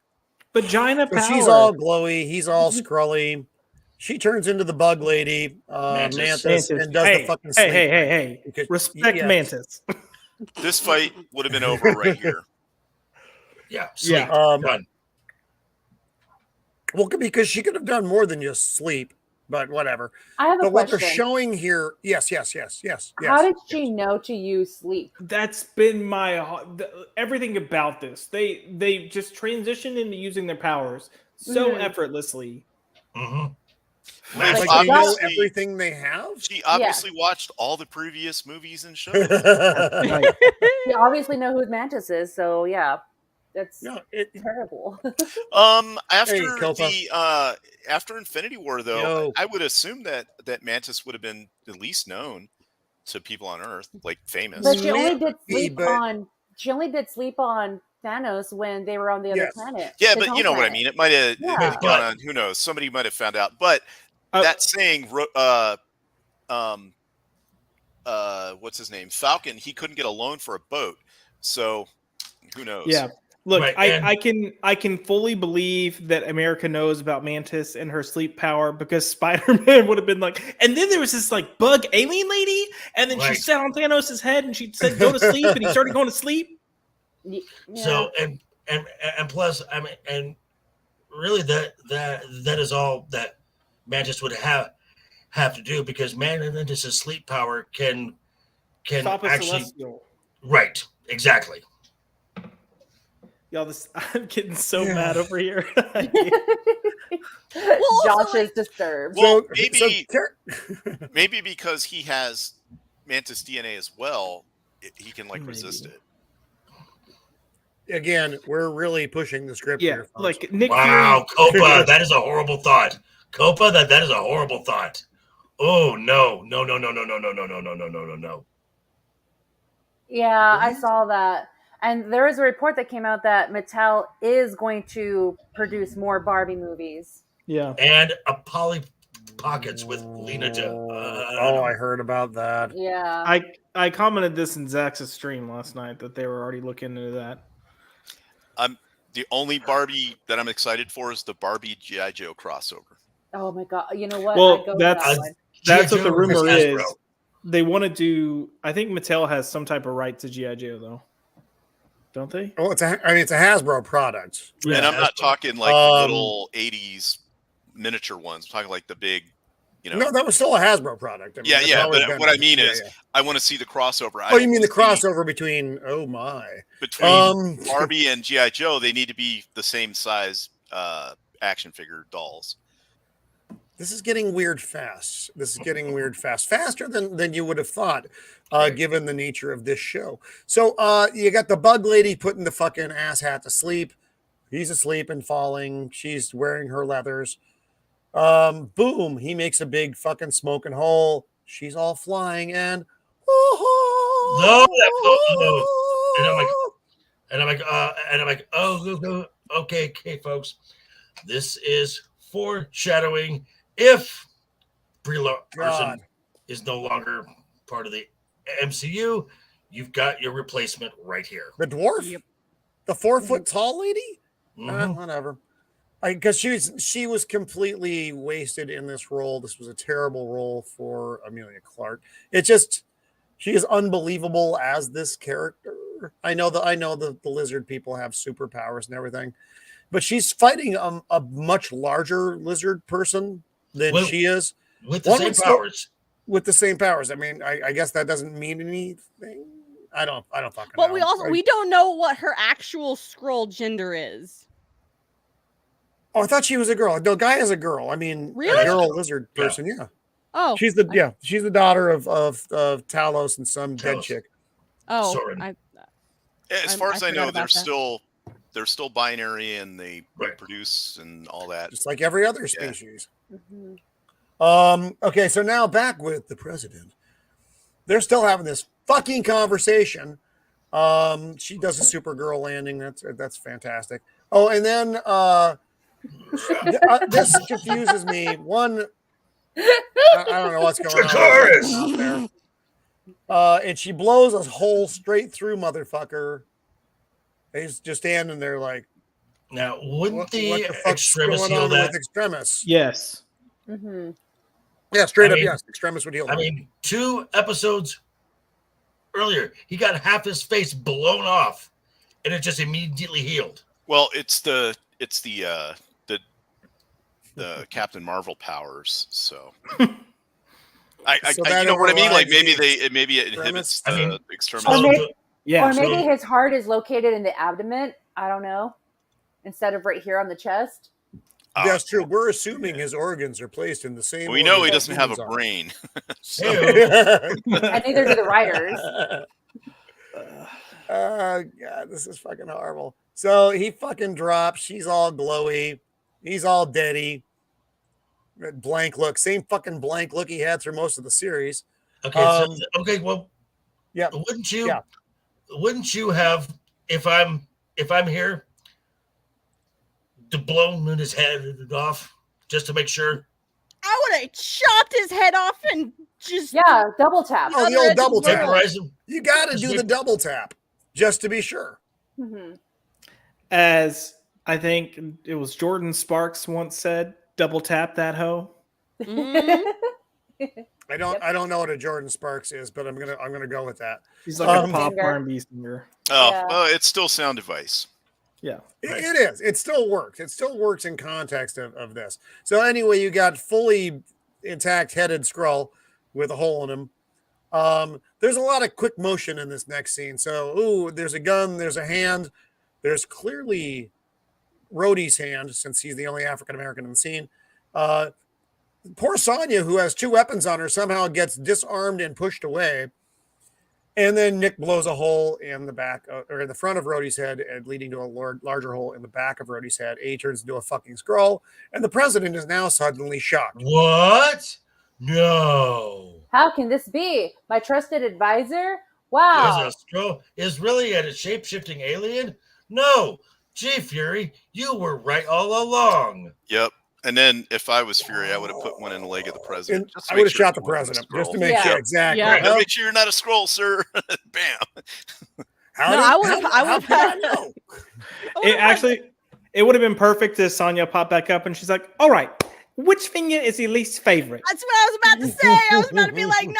She needs to chop off one of the president's fingers and be like, are you a Skrull? But why is, is he shocked that Rhodie was a Skrull? Because it seems like he's shocked that Skrull was a Skrull. You know, like it was a Skrull in general. But they've been talking about Skrulls in front of him. I forgot. This entire episode. I'm trying to remember AJ's question. Has Nick killed anyone else before now in the show? No. He killed that one Skrull because when he Talos upset, was like, I said Talos. no. Okay. That's back when the show was still halfway, promising. I'm assuming that AJ means in the show. Not. He's killed a lot of fucking people, AJ. But that's, okay, so President shocked, dismayed. Give me the phone so I can stop the nuclear attack that I shouldn't have ordered in the first place. Hey, stop the nuclear attack that I shouldn't have ordered in the first place. That I can make this call from any phone without having to do any verification. Clearly. Again, that doesn't seem possible. It is a red, kind of like maroon. It's a red phone. It's a red phone. It's a mauve phone. Yeah. It matches her outfit, which is lovely. Mm-hmm. So I'm assuming that that's not normal military protocol. Then that you could just call all the silo and be like, hey, stop. No, there's a whole special communications array that you have to use. There would have been somebody there with the nuclear football. That guy was probably a Skrull too. That was probably Rhodie. Yeah. That was probably his job. Fuck. So now down in the basement, and I'm gonna bring up some points here once we get past this.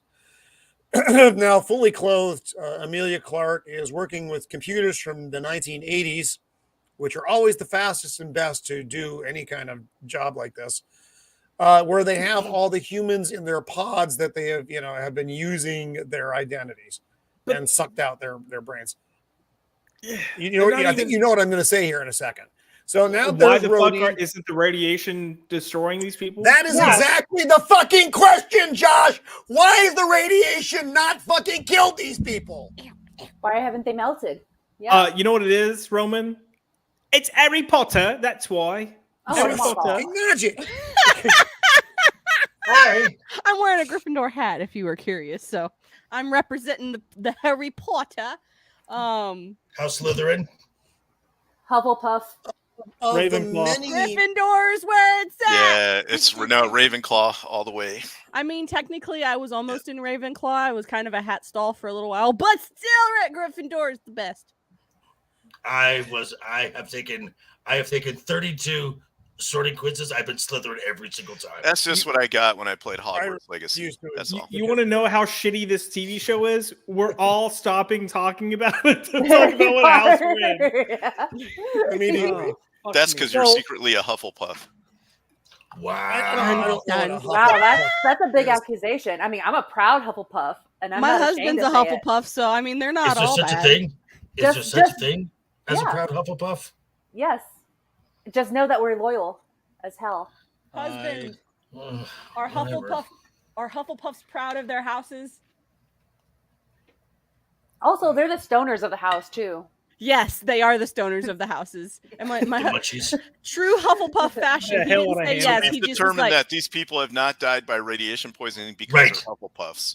Because they're Hufflepuffs. That's the best explanation we have, folks. It was some kind of Harry Potter magical who's it do's it spell that Who's a made piece the of humans bullshit. not die from the fucking radiation that would clearly kill any other human. Well, yeah, and I love the fact that we see Rhodie, because I know that there was someone out there who had this theory that Rhodie's been dead since the Civil War, and I'm like, no, That doesn't work. That doesn't work Right. for many reasons. That's a stupid theory. It doesn't Right. even And- in the context of this fucking stupid show. That and they're a doesn't work. dumbass too. So I'm So getting this goes back to the blip theory that I think we talked about. One, I hate saying the blip; it's a fucking stupid word. But that Rhodie becoming a Skrull was a post blip event. Yeah. That's the only way it works. Yep. Bilbo is still Bilbo is still confused. Yes, that'd be Yes. I was wishing Bilbo Res would have Stolen been a and the Skrull. rest of the wizards. Yeah, I was wishing Bilbo would have been a Skrull before Wakanda Forever, since he acted like such a moron in that movie. But Mhm. Yeah. I did don't not think see that's that the case. movie. I've not seen any of the. You The only didn't miss anything. film I saw the I get The shit Wizard for movie. saying this, but in my opinion, Wakanda Forever is by far the best film in Phase 4. Just take it for what it That's is. not Phase saying 4 is much. not good. I can't No, I I can't know. argue the point because I haven't seen any movie but the Sam they're all Raimi shit. Doctor they're all shit. Doctor I just Strange. I just had a really profound thought. What if every character that is badly acted, badly written, does dumb stuff, all turn out to be Skrulls? I was And hoping that's- that was the And case. that's why. Then that's Phase 4. But that would mean that That would explain a Loki's lot. entire show, he would have to be a Skrull. Yeah. So here we have, for some reason, the only man in a complete outfit. There's an army guy who actually does have his flag on the proper way. So for a second, I thought that he might have been one of the people in one of these pods. I thought so too, but But I then don't, there's I don't- more of them, and there's like a truck out front. When so- did they have time for that? I also have another And are question. they also not getting exposed to the radiation? Yes. Well, Shouldn't not they be only wearing, those fucking cool radiation suits? Everybody seems fucking fine. I have a Rhodie just question, looks like a confused. Yeah, pretty yeah. good, cool question. What you're saying of would they be exposed to the radiation? Also, wouldn't they need to eat in order to live if they're kept captive? Well, they got that machine, so I assumed that it put them in some kind of it did Oh, scroll tech no. stuff Wow. to keep them alive or something. Oh my gosh! But no, that's a good question, Nomi. But I was willing to let that go because it's scroll tech, so you know it's not like normal human it's stuff. terrible. So who knows what suspended animation or whatever they had going on. But yeah, maybe it shielded them from the radiation, but it's not now. You know what I mean? Yeah. They're getting lethal doses right there. Yeah, right. Yeah, you're all fucking dead. If you're not dead right now. You're gonna be dead in about a month, though. Yeah, Your if you fucking didn't die bits from are the gonna fall radiation. off. Yeah, didn't die from the radiation, but you'll die of hunger and dehydration. Oh boy! And then the president goes. Then okay. the president's solution to this: genocide. Right? That whole thing right there. I was like, the Yeah, but hell? Here's the thing: how he couldn't even tell that Rhodie was a scroll. How the hell is he gonna? How are they gonna do anything? We know how to find you. He No, they says don't. those words.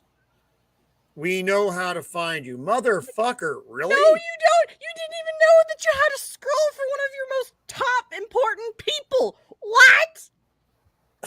And this speech seems like it was just written to try to be something.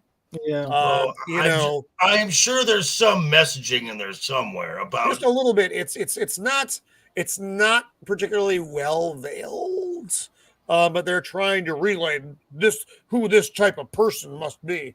Xenophobic, blah blah blah blah blah. Yeah, fuck off. So Just much. make his fuck skin off. orange and you'll be fine.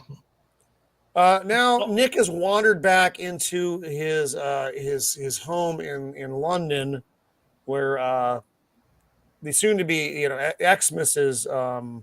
Fury is still hanging out for reasons that nobody really understands. That's fine. They So have a talk. why- He says, "Yeah." Why did she leave at the beginning?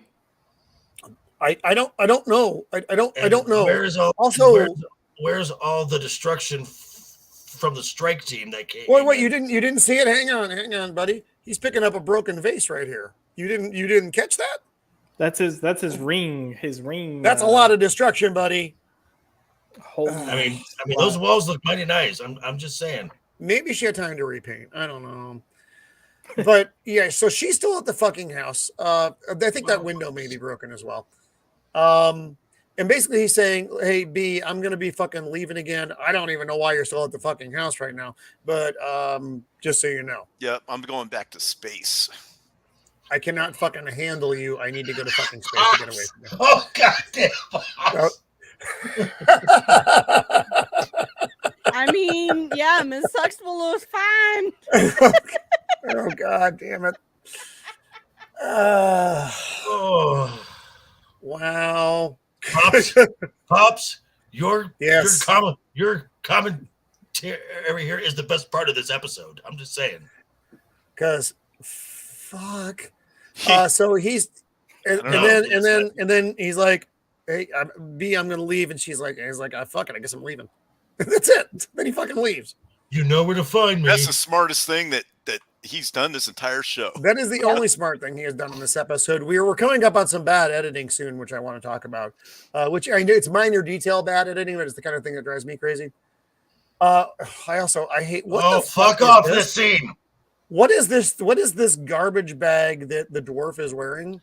She was like, this is unforgivable. That is a leftover. They pulled that out of the roast. They pulled it out of the roast Tico. I can see that. So she's getting followed, and out pops the lovely and talented Olivia Colman, and they have a lady conversation. Yeah. About how I'm going to use you, and you're going to use me, and it's going to be fantastic. And we will not make the same mistakes as Talos and Fury. Shitting on the main character once again, and then they exchange a look. And they walk off into the sunset. Okay, so Sonya has basically become the most dangerous person on the planet. Yep. She got the biggest gun on Earth right now. In the galaxy. Planet. That's true. Because she has powers that even the amazing Captain Marvel doesn't have. What? So it's a fucking stupid plot. I hate it so much. And now this is there's this Fury calls the president, and the president's like, I didn't think we were going to make it out of that, Nick. And Nick's like, oh, we did all right. And then you said that dumb, whatever fucking thing you said, that hateful thing you said. And he's like, look, dude, right now Fury is not wearing an eye patch. I would like you to note that very clearly, that Fury is not wearing an eye patch. And Nick's basically saying, you fucked up, and the president's going to tell him, well, fuck off, get your fucking alien freak friends off my fucking planet. That's the tenure of the conversation. That's about it. Sonya, in obviously strange minutes, discovers this hold where the Skrulls have... Is this Quicksilver? No. I thought that was Tom Holland or Spider-Man. No. Okay, so it's just some nameless, faceless motherfucker. No big deal. That would be totally. How the hell did they get him? If it really is, unless it's like a clone or. Now it would have been great. It would have been good if they had Chris Evans and Hugh Jackman in there for Skrull Cap and Skrull Wolverine. So look, the whole point of this scene is to show they're not done. There's all these other Skrulls that are out there. They're so fucking done. So we're going to rely on the dwarf with the superpowers to kill our own people off. So here's a question. Right? Would you like to see Bree replaced by what's her name? Yeah, by Amelia Clark as the new Captain Marvel? No. Skrull ish Captain Marvel. I'm so mad that she's got this like OP power set that I like. It was bad enough that you had Captain Marvel as strong as she is in this universe. That I'm desperate. I was desperately waiting until Rogue showed up and took her fucking powers. That's what I was waiting on. Right. Oh, because they're gonna be introducing X-Men. Now you have someone that's more than Captain. Like it's right. The I never saw Captain Marvel as more powerful than as the most powerful Avenger. No, Oh, I she never. is. She is. I mean, I just didn't care about her as a character. look, Even the comic books, I didn't care about. Her. aside from Wanda, she's the only one that went toe to toe with Thanos Right. on her own. And even then, like Wanda, as far as taking hits, is human, and Captain Marvel took punches and was like, "That all you got?" Didn't phase at all. Yeah. She was like, continuing the I'm not going to get conversation. him canceled. With the presidents, where, like I said, they don't end on good terms. But Nick is going back up to Saber. Yeah. Not a euphemism. But And now, that's right. And he, I forgot about this. This is oh, infuriating. Jesus. This Flip is so all over again. So because the president said, we know who you are and we know how to find you, now you have vigilantes who can obviously walk into anywhere they want. This is a television studio. Have you ever tried to get into a network studio? You're not getting in. Especially, you got... Especially if you're armed. They're trying to portray a particular demographic here. I'm sure that's not lost on anyone who are going in and shooting who they think are Skrulls. And people who even aren't Skrulls, okay, because guns are, you don't, never mind, I'm going to say something dumb. I'm just going to shut the fuck up. So she's not a Skrull, but they kill her anyway. Okay, fine. And then you got that one Indian woman from the meeting that no one remembers shooting some assassination team going in on her. So the president's going to cause World War III, even though he was trying to prevent World War. It's creating a global fear phenomenon is what it did. Because now you have, basically the secret invasion everywhere. You don't know who's who.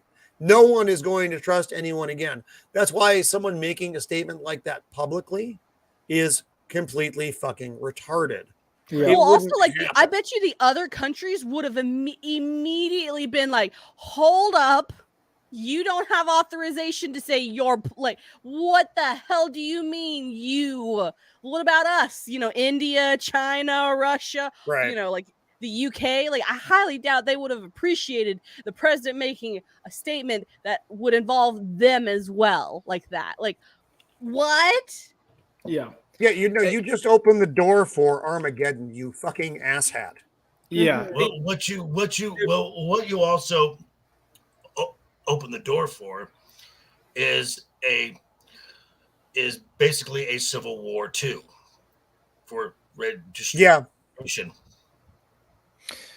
I clearly their goal here was to create unrest amongst everyone, and the way they went about it was so lazy and so clunky. And if had they just announced or been like, hey, there is no hiding this. There is an alien race that has settled among us called Skrulls. They can shapeshift. If the president had just said that, people would have gone fucking nuts. I mean, look, exactly. Real life talk. Look what happened yesterday and the people freaking out on the internet. You had one guy that you can question his credibility, whatever. I don't care. Say, yes, the U.S. government has parts of UFOs and they have parts of bodies that are non-human. And people were losing their fucking mind. But really? The other thing, I didn't even know that happened. Did that happen yesterday? Yeah, there was that's what I get for missing meetings. It's fine. But the one thing that you could have easily done that would have made a legitimate reason for humans to just despise Skrulls is they've been living on a site where there's like massive amounts of radiation and then ingratiating themselves within society. They would have been carrying that radiation with them. Correct. That radiation would have been passing off onto other humans. It would have been making other humans sick. So if you found out that you had all these cancer spikes, especially within the past 2 years to 5 years, and no one could explain why all these people were getting cancer, and then it's like, hey, it's probably because of these Skrulls, the world would have been pissed at Skrulls. And then you would have had your conflict. Yes. And now the problem that they've created with this series is exactly what we're talking about. If you just, and they probably will, you just ignore this moving forward in the MCU, you've just dropped essentially a nuclear weapon, and now no one's going to talk about it. Well, also right? This Yeah. is on scale with the blip as far as the world is concerned, because the blip, you took out half of the whole population of Earth for 5 years, which caused mass pandemonium, mass craziness, and we're finally starting to get back from that. Things are starting to Right. make, and then you just drop this like, oh yeah, by the way, everyone that you know is probably an alien and is probably going to try and kill you. Oh Cool, yeah. right? Also, just so you know, we still have a celestial sticking out of the earth that Right, we're not exactly. discussing, Yep. and we had Right. that celestial appear and steal a person that we're also not discussing. And we've also created the most dangerous creature Oh, in the in the galaxy. universe. Yeah. So Which cool. let's be thankful she's on our side for right now. Yeah, I was about to say, for now, she's on our side. She's a hormonal teenager. Here's the other thing that they failed at is that all of this happened behind the scenes, kind of. You know what I mean? Of course, there'd be Yeah. leaks and all this other scrolls and whatever, and he brings it up on TV. But what they should have done was had some type of big incident where a lot of people were killed, and it was obvious that the scrolls did it. You know what I mean? And that would turn people against the scrolls and also make people afraid of my next door neighbor's a scroll or Yeah. not. And you know what I mean? And maybe they carry some kind of disease or something that is deadly to humans, or detrimental to humans. Make it a reason why you wouldn't want them around you. And it would have made it a lot more sense for everybody to be going after him and kind of hate him and all that kind of stuff. Right. Or when the president makes this announcement, have it be in front of the UN, like the United Nations meeting, and him saying, hey, this is a worldwide problem. We need to, we need to discuss and figure this out because this affects all of us. You still couldn't have this. The big they would never allow. They would still do their best to keep this information under wraps as best they could. They would.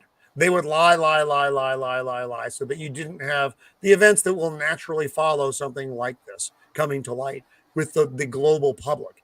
It's fucking insane. Again, I want to point out right here, Nick Fury is not wearing an eye patch. Shiny light comes down from the sky because he's going back up to Saber. Oh, another car drives up. Who could it be?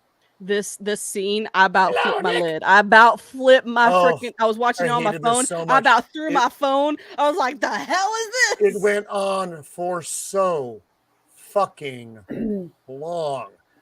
Suddenly, Nick doesn't have a hat on and he's got his eye patch. Yeah.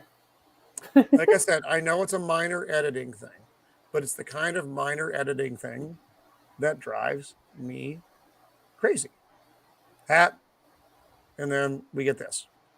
I know it's stupid. I know it's nothing, especially in the context of how bad every fucking thing else in the show is. But that's that minor attention to detail that gets you big attention to detail stuff fucked up. That's where it starts. Anyway. So he tells her she's the best diplomat he's ever known. Please come up to me in space, lizard lady. She's like, did you love me for my true self? My true self, not the face that you love over the years, whatever. And he's like, yes, I loved you for your true self. Okay. Lizard lady.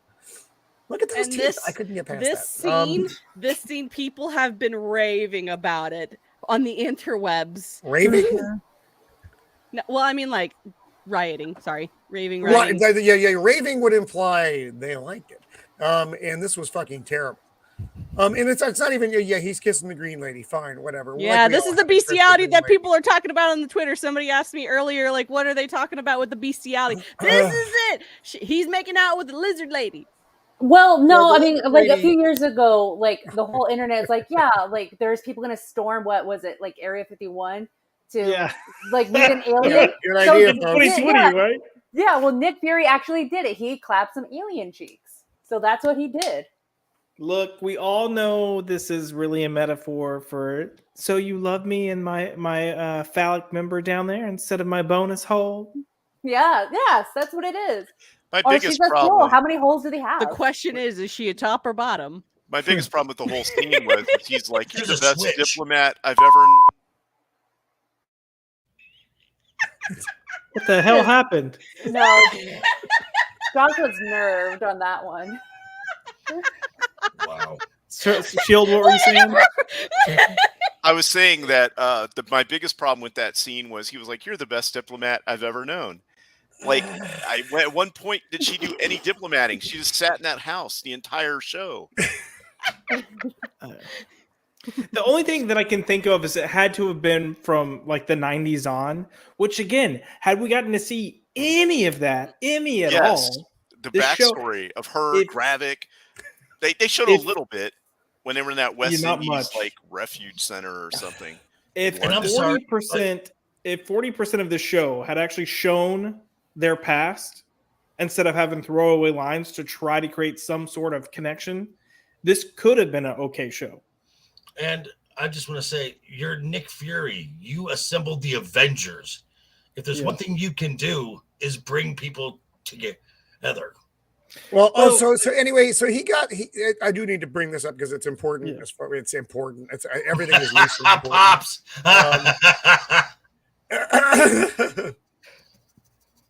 God damn it.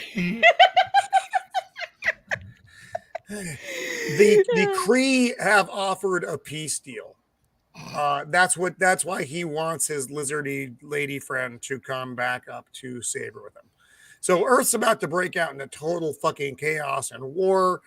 Nick's lizardy wife is the best diplomat he knows, where we've got no implication that whatever the fuck she did with her life, it's unimportant, to come up to Saber with him and broker the deal with the Kree. Which in the Marvels, the main antagonist is a Kree. Yeah. How exciting. That's I hope we get to see more of Nick Fury's lizardy wife coming up in the Marvels. Is she going to be in it? I doubt it. Fuck, I don't Probably know. not. But because Kobe they're not doing this. But Kobe Smulders, who's dead, is in it. That's true. Well, That's yeah, true. keep in mind, originally the Marvels took place before it was going to air or release before Secret Invasion. So, right. Oh, so nothing they're doing in this show has any connection to that. As far as I know, this show is not going to affect the Marvels. It's going to be. The other way I don't even know the timelines of the events of the Marvels before. I mean, I bet you the answer is yes. Maria Hill's alive. So what does it mean? Nobody knows. Maybe she was a Skrull. No, she wasn't a Skrull. I bet you the movie takes place before, during, and after Secret Invasion. I don't know about that. I think they're too locked into some stuff because they've already got some deals with the Happy Meals and stuff that toys are already coming out. I think it's too close. That meal's not fucking happy. Don't tell her how to feel. Yeah. Oh man. So Secret Invasion as a whole, I mean, we took about 2 hours just talking about that last episode, just because it was god awful. It was a lot. It was a lot to digest, folks. More than because that episode was really bad. There were so many bad things packed into that episode that wow. Because usually the episodes are just a lot of people sitting around talking and doing nothing. In this and then one, occasionally we get an assassination. It's just a hot fucking mess. But I think, I mean, obviously the show itself, I don't know what it was like before they did the reshoots. I'm really kind of curious what the fuck they reshot. If it was worse than this, then I don't know what they were doing. It had to be better. It had to have been better. It almost couldn't. I don't know how it could have been worse. I'm not sure. I mean, unless you, I don't know. I don't know. I have horrible images going through my head of what they might have done, but it's unimportant. The end of the day, this is the least well received Marvel product, which is really, really, really impressive. Given all the other bad Marvel products that we've gotten over the last few years, salty. Holy crap! What's that salty? Salty. Roman, let's be fair. Everything post Endgame has been crap. No, and I agree with that. I'm pushing the Spider-Man movie aside because it's Spider-Man. I don't qualify that as a Marvel. It's a Marvel film that's like Marvel. The Marvel creative people are behind that film. But look, if we're being honest, there's stuff in Phase 4 that it's okay. Like it's not shit, but it's okay at best. Example. And we are coming off, huh? Example. I mean, look, Guardians 3. Okay, thank you, Boosh. That's Phase 5. That's Phase 5. Oh, I don't even know what we're talking about. Yeah, I don't know the different phases. But so it's been a series of bad products. So I am going to exclude Guardians from that. I liked Guardians, but this has been, again, the least well received of all that stuff. That's pretty fucking impressive. And it had our favorite person in that episode. Olivia Colman. Yes. Sonya Farnsworth, I didn't know who the fuck Sonya. I don't know if she existed before this. Did she? Did anybody know who she was? I don't know. Yeah. She, I think, is like supposed to be the mother of Captain Britain or something. Hold on. Okay. Union Jack. Oh, okay. In context of the MCU, though, this is the first time we've ever wandered across her. I have to ask that because I've missed a lot of MCU. I didn't miss it. I didn't see a lot of the MCU. Phrasing is important. You avoided. So she was our favorite character. We didn't like the show. So let's go. Let's just. I want to do what you know overall as a series is around the panel. What you liked and what you didn't like. I think we're going to wander around a lot of the same territory with this, though. So, well, let's give it a go. Let's see what happens here. Nomi, I'm gonna hit you because you had the most compressed version of the show than the rest of the panel. So, was there anything you liked and dislikes? Just try to limit it to whatever you want. Not a dissertation, but what you really didn't like, kind of overall strokes. Well, what I really didn't like is that they didn't treat this series as a serious show.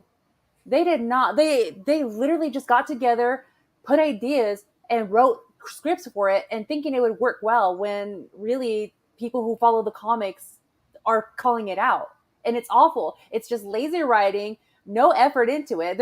They're hiring people who have never read the comics, even to the fact that the director even was told not to read the comics. Like, correct, it just shows that Disney does not care. It's just, we're just numbers to them, and we're just giving them money is what they care about. I hate everything. There's nothing I liked about it. So that's my answer. There's nothing I liked. The fact that I had to spend 4 hours, 4 hours in one sitting just to watch 4 episodes. I'm sorry about that. I do feel bad about that. I need to send you a care package or something for that, because that was uncalled for. That was one that of was these just, days, Naomi. When we meet, I'll buy you a drink. A long, tall, Moscow hot mules. drink.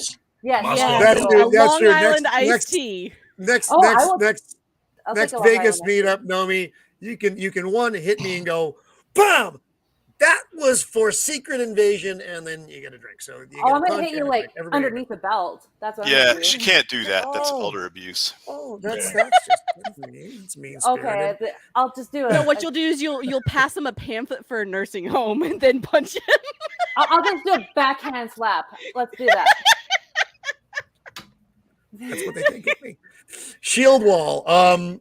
What did you have for likes and broad stroke dislikes? Okay, well, obviously Olivia Colman's character was a standout. I could see where with some of the sets they looked pretty good. They went to certain locations. I think the crew that worked on this, like with the the people that do the set design and all that, did a decent enough job, and that's the good part. There were some glints of where you could see if the actors had been given maybe better direction or able to ad lib or better writing, that if they would have had their heart in it a little more, they could have done better. Because there's some people that we've seen in other stuff that have done great performances. It's not like they're not capable of it. It's just, I think they just didn't care, which translates into my feeling about this is forgettable. You will. Yeah. Nobody's going to watch it again. It's Yeah. not something you want to sit down and Oh, no rewatch or rewatchability. show your friend, or if you have a kid, you want. It's not like OG Star Trek or something, or any of the old MCU movies, like Right. Winter Soldier. If you had somebody that had never seen it, you couldn't. You'd fall over yourself trying to get them to watch it and be like, "Watch this! This is so awesome." This is just. If you've got nothing to do, you're like locked in a cave with just this. Maybe. I still wouldn't watch it. Explore And the cave. it kind of. The other thing is it feels like most of these new MCU TV shows is just a vehicle to connect it to some other movie or something. Yeah. They have plans of coming out, and I don't think that it ever works out like they thought it would. No. As far as how it goes. And what's weird is that every once in a while a show will come out that has one inspired episode or writing or something like that. But just it had the one torture scene that was well done, well acted with Olivia Colman. And there were some times when even the graphics actor, I thought he was going to do something. He was going to go somewhere emotional, and it started and then it just shifted. But that's like an MCU thing where they get you, or a Disney thing. They get you into a moment, and then they change it up because they can never let that play through for some reason. I don't know if they don't think the audiences can go with that emotion, or they don't want to trigger somebody. I don't know. But they always switch gears too quick, and you never get to fully experience that scene or that emotion. And it's a huge disappointment. But like I was watching Strange New Worlds, the new Star Trek. Ooh, I'm subjecting myself to more pain. But episode 3 of season 2 was really good. It was the best Star Trek that I've seen in the modern era. For me, the way that the story was written, it was acted, those kinds of things. And I just cling to that because that's actually an episode I wouldn't mind seeing again out of all of it. Most of the other stuff is garbage and I don't really care about it. But for whatever reason, that one clicked. The writing, the acting, the way it was done and whatever. And I would like to see something like that in the MCU. Maybe the first couple of episodes of WandaVision were that way, where it was going somewhere, and then it just, I don't know. And I think it can be kind of be fixed if they just started writing better and they could turn it around. These are characters that have a pedigree. All you have to do is not treat them like crap, not diminish them to raise up another character, cast them correctly. Yeah. For new ones that would go a long fucking put way. in, and but who knows now with the writer strike and the actors guild strike and stuff, what's going to come out of that? I hope it's something better, like it whittles the field down, and they cut all the extra that they don't need, and they stop caring more. You care more about the story and less about DEI and stuff. It's okay to have some of that stuff in there. It's just do it correctly. Like Carol Danvers, for example, they could have written that character to be much more noble than she is. More noble, honorable, more likable, just like Captain America. She could have just been like Captain America in a way. I mean, obviously she needs to be her own character, but just not, you know what I mean? Like, I'm going to punch some dude because he said smile. Not despisable? Yeah, not despisable, exactly. And, it's okay to be feminist and have feminist ideals. You just don't have to be so nasty about it. Yep. You know what I mean? And everything is an attack on you because some dude said something. Right. So and that's what makes these characters unlikable, or they got to keep bringing up, like Falcon's sister couldn't get a loan for a boat. Completely unbelievable.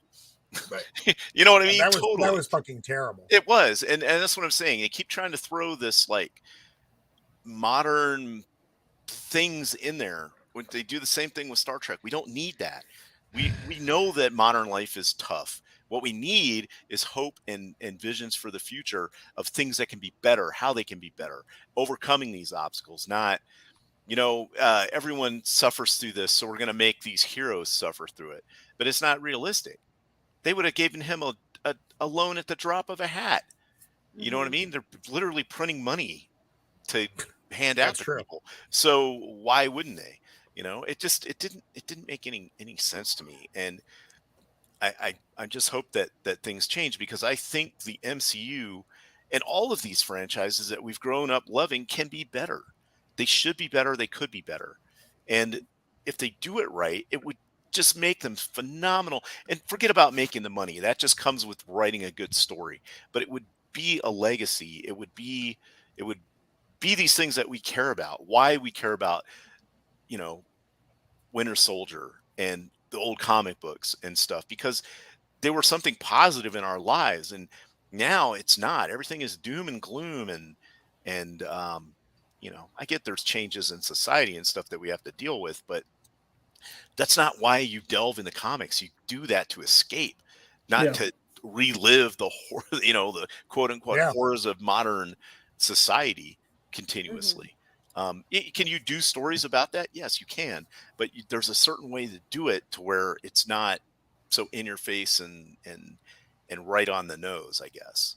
But anyway, that's my piece. I went a little longer on this one because I might not be. No, I know, and I know. Yeah. I might not be around for the shows for a little while. That is so many good points. Shieldwall. All about things that we loved and how they have changed them to things that we don't. And it's not all lost. At least I hope it's not all lost. Mando, what do you got for what you liked and what you didn't? Olivia Colman for sure. My favorite. Any scene with her besides that last little bit of I feel like she just didn't like being there anymore. I think in her mind she was just like, F this, I'm out. I think it could have been good. They had a pretty strong cast of actors and actresses. I think some, like what we've said before, were maybe miscast or something, but they weren't completely useless actors and actresses that nobody's ever heard of, and this is their first time acting on anything. And I think maybe probably with the reshoots and putting in my message, it ruined it. It was so easy to make this so good, but you had to say in every single episode, Nick Fury was wrong. Nick Fury is trash, and everything Nick Fury's ever done since he was born has been wrong, and he did it wrong, and now we have to fix it. And basically what they're doing is they're switching Nick Fury and any of the male characters in the MCU to women just because they can. They literally, in that last bit, with Olivia's character saying, well, Talos and Nick Fury did it wrong, but we're gonna do it right. Why? Because we have a vagina. Yeah. I'm a woman. I get that. You don't quit shoving it in my face. If a woman's gonna be the best, I want her to earn it. I don't want her to just be given it because the woman's got to be given this extra. Journey. Hero's it doesn't journey. exist anymore. It doesn't exist anymore. I'd say the same thing if it was a dude. The dude was just given all of the powers and just now he's the bestest thing ever. No, it's boring. It makes it's me shit, not and no one. care. Yeah, it's not interesting to watch. And we as far as the emotional depth of all of them, I think that the emotional intelligence of these writers and directors must be of that of a 5-year-old. Oh no, bad horrible feelings. I can't do the Rick bad and Morty feelings. writers. That too. It's just what the fuck with that? They had little nuggets throughout most of the episodes where it's just oh, if only you just actually thought about that for more than 2 seconds and you didn't have the memory of a goldfish. It was a big letdown because it had so much potential, in my opinion. I think it could have been done well, and I think that's what makes me really sad because I saw where it could have been great, and then the message got in the way. I agree. I agree with you. There was a lot of potential that was just blown. But that's what they do. That's what Marvel does now. They take something that right here is good, but then they pile around it so much bullshit that you can't get back to that kernel that was the good idea. But Joker, what do you got for your likes and dislikes?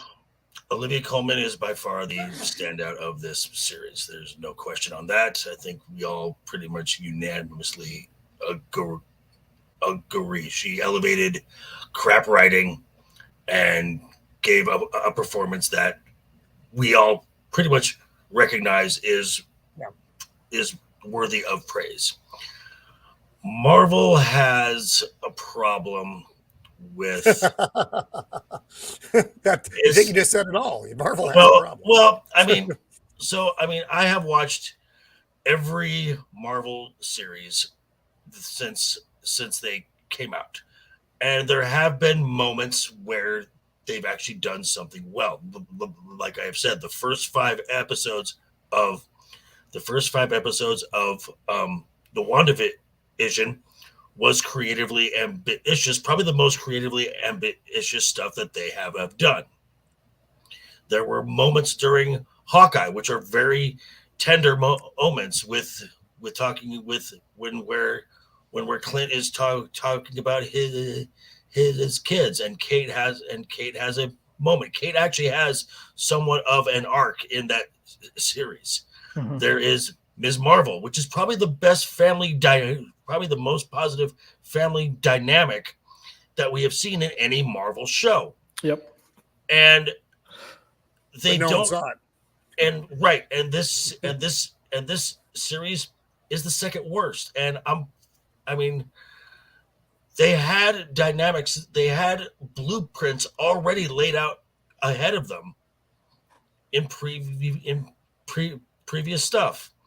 So, but like Mando says, it's all about the message and whatever allegory they're going to use this show for, and it's just oversaturation, and they've killed their own brand, and there's just I think most of us are at a stage where we watch it just for content. I mean, there's no passion. Yeah, 100%.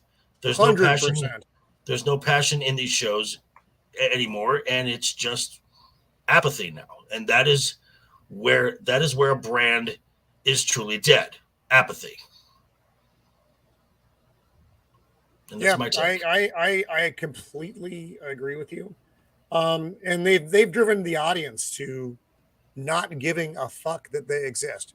Right. I think most of us were there when Iron Man came out, and the just how brilliant that was, and how it made you feel coming out of that theater, and how much you wanted the next thing. Now I don't watch most of the products that they put out. Some of them I look at and go, okay, I can make content with that, like you said, but most of it's like, I'm not going to waste my time with this, which is the bulk of it. Is I'm just not going to waste my time with it. And Star Wars is a not dissimilar thing. Well, I'm not going to go on about that, but same poison though. Disney is the poison. The poison in the apple came from Disney. Josh, what do you have? Your things you like, things you didn't like, and I know it's hard. It's hard to break this down into such simple terms. Yeah, look, I mean, I'll echo what everyone's been saying. Olivia Colman is the one shining star of this series. I hope to see more with her in the future. Then again, I also hope I don't, because there's so many new characters right now that they don't know what to do. And then I do want to kind of point back. Like, I know we all kind of shit on the very first episode of this series, but a lot of what we shit on about this series in the first episode was how slow and how quote unquote boring it was. But I think if you go back and you were to watch the first episode again, despite the fact that it's being boring, it's setting a lot of narratives up, and it's doing it relatively well. It's just slow paced because they were structuring it as if this was going to be a 6-hour film. And this is the problem that we've gotten into with Marvel is they're planting so many seeds, and it's like they're forgetting the seeds that they're planting, and they're not paying these seeds off. They're not paying them off within their own movie or series. They're not paying it off or within the run of things. It's just taking so much longer. And yeah, they could say like, hey, we're getting to it. But, we had, I think, as much, if not more hours worth of content in phase 4 than we did 1 through 3 combined. Correct. And that's where the disconnect is coming in. Like, they're not being intentional with their time, and they need to be intentional with the time that they have. For me, Secret Invasion was just pointless. Like, from start to finish, Yes. You don't need to watch this. You can skip it. I promise you, whatever happens after this, like, you can have a throwaway line, and it's going to justify it more than any of the throwaway lines in the series tried to justify any of the plots. And it was a missed opportunity because there's so much that you could have done. Like, I get that they're trying to set up that there's a huge scroll threat now. We've got a huge problem. It wasn't done well. The fact of having a super scroll ultimately was overkill to the point that it wasn't done well. And I think apathetic is the right word. I don't care. I feel like I keep saying this, but like, if you want to watch so much of what they tried to accomplish in this series, if you want these elements of suspense, who is a good guy, who's a bad guy, who can we trust, who's really the enemy that looks like our friend, go watch Agents of S.H.I.E.L.D. Like, it doesn't get enough credit. It's got some great arcs in there. It deals with a lot of the same themes, and it's done so much better. I don't understand why they couldn't have just done that with Secret Invasion, just more or less done the same with Agents of S.H.I.E.L.D., except for slap some scrolls with it. You could have, and it would have been a completely different element because you have scrolls there than, S.H.I.E.L.D. dealing with a Kree. And it would have kind of made sense that they would have intertwined to a degree because of the scroll Kree dynamic that's there. But or even the agent aspects. Like, there's so much that just didn't make sense. Even if you go and even if you say, like, I hated Captain Marvel, there's so much setup between Captain Marvel and then WandaVision in terms of Monica Rambeau that the fact that she was not in this show does not make sense. And it's like they set her up to be part of this at the end of WandaVision and did nothing. But, like, I mentioned this before, she and Gaia were friends. Like, they essentially kind of grew up together. Where is that, So I don't know. It's just really shitty storytelling. I've said this before, but we were seeing cracks in Marvel coming out of Endgame. And then a lot of people like to say all of this was Bob Iger. Look, Bob Iger had some hands in it. Bob Chapek played a huge role in the shit that we're seeing now because he had Kareem Daniels come in, and Kareem Daniels was deciding what stories were going to be told, how they were going to be told, what was going to be a movie and what was going to be a series. Like, you have a numbers guy making creative decisions, and it failed miserably. That's all. Thanks. Sorry. There you go. That is not an uninformed opinion. Giving you that. That's solid stuff. And how easy it is you just get people that love the movies and the comic books. You get them in a room and you put all the storyboard and this. Hey man, does this sound cool to you? And if they say yes, then that's what you make. You know what I mean? Yeah. Instead of like, statistically, we look at these numbers or whatever else they're using as a decision point factor. Like, does it meet DEI? You can always fit that stuff in there after the fact. Just have a good story. First, you got to make something cool. You hit it on that. Right, exactly. You got to make something cool. You don't write it around the DEI. You put the DEI in around it, and it has to flow with the story. And if it, having to check boxes is kind of one of the worst things that you can do creatively. Yeah. Because it limits the creativity. It makes you not even think outside of the realm of what you normally would think of. BBC is just buried with that now. Every BBC program literally has check boxes that you have to meet. Some of them are utterly fucking ridiculous in context of the program that they're doing. It doesn't make sense. And it's just one of those, like, my head hurts. Yeah, and to that point, though, I mean, even if you talk to the writers, like all this new age, this new wave of writers, it's like if you were to talk to them and ask them, what's their purpose, they feel like their purpose is to deliver these messages. Like, it's not about story anymore. to save the world. What are you here to do? I'm here to educate people on whatever this topic is. And they want to do it through this avenue. Yep. Mm-hmm. So at the end of the day, folks, if you didn't watch Secret Invasion and you watched it through us, thank you. You're smart. Don't watch Secret Invasion. It is Don't not give them the worth views. 6 Don't do hours it. of your life. Well, I am going to go around the panel. Go ahead. Well, there's Go ahead, nobody. Chip. Well, there was nobody watching this show anyway. No, it is the worst received thing that like I said, that the MCU has produced, which is fucking impressive. Which just tells me that as the season progressed, it got worse than Ms. Marvel did. Yep. Oh yeah, because less people watch this, which is really fucking incredible. I mean, I guess I didn't even bother with Ms. Marvel. That was one of the ones that wasn't worth my time because I don't give a fuck about the character. This one had it's Nick actually Fury not bad. and I like Nick Fury. That's why I watched this. Oh, I'm not going to go back and watch it, Joker. I don't have times to do the things that I like to do, and especially if I'm not getting at least even this conversation out of it. So let's go around the horn here before we sign off for the night. We'll go in reverse order because I want to talk to Shieldwall last. So Nomi, what do you have coming up? Tomorrow, I'm going to be hanging out with Joker for Friday Night Royal Rumble. And then after Friday Night Royal Rumble, I have Abyssal Musings with Samuel the Infamous and Lawrence Knight. And that's what I have going on right now this weekend. Kind of. Right on. A busy weekend. Josh, popped by Culture McDonald. What do you have coming up? I'm going to go back to my Marvel writing voice for this one. Like this Saturday, I'm on Comics Aficionados with Wes from Thinking Critical because it's the bestest ever. I can't do that anymore. I'm sorry.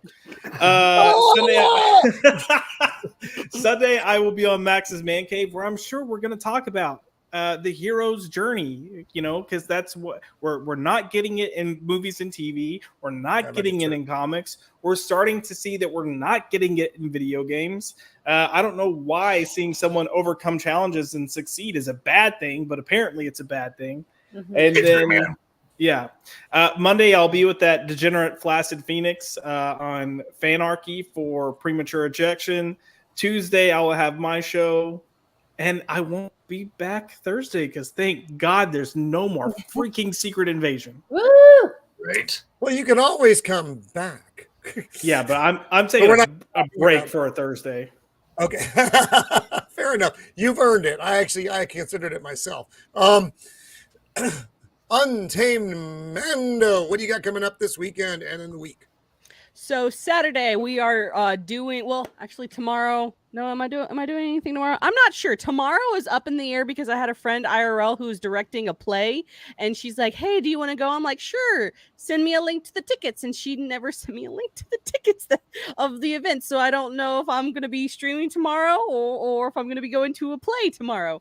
But Saturday for sure, Literary Souls is back. I will be doing the next installation of the Halo book series where we are talking about Contact Harvest, which for those of you who have ever played the Halo games, that is Sergeant Johnson's backstory, and Sergeant Johnson's one of a fan favorite character.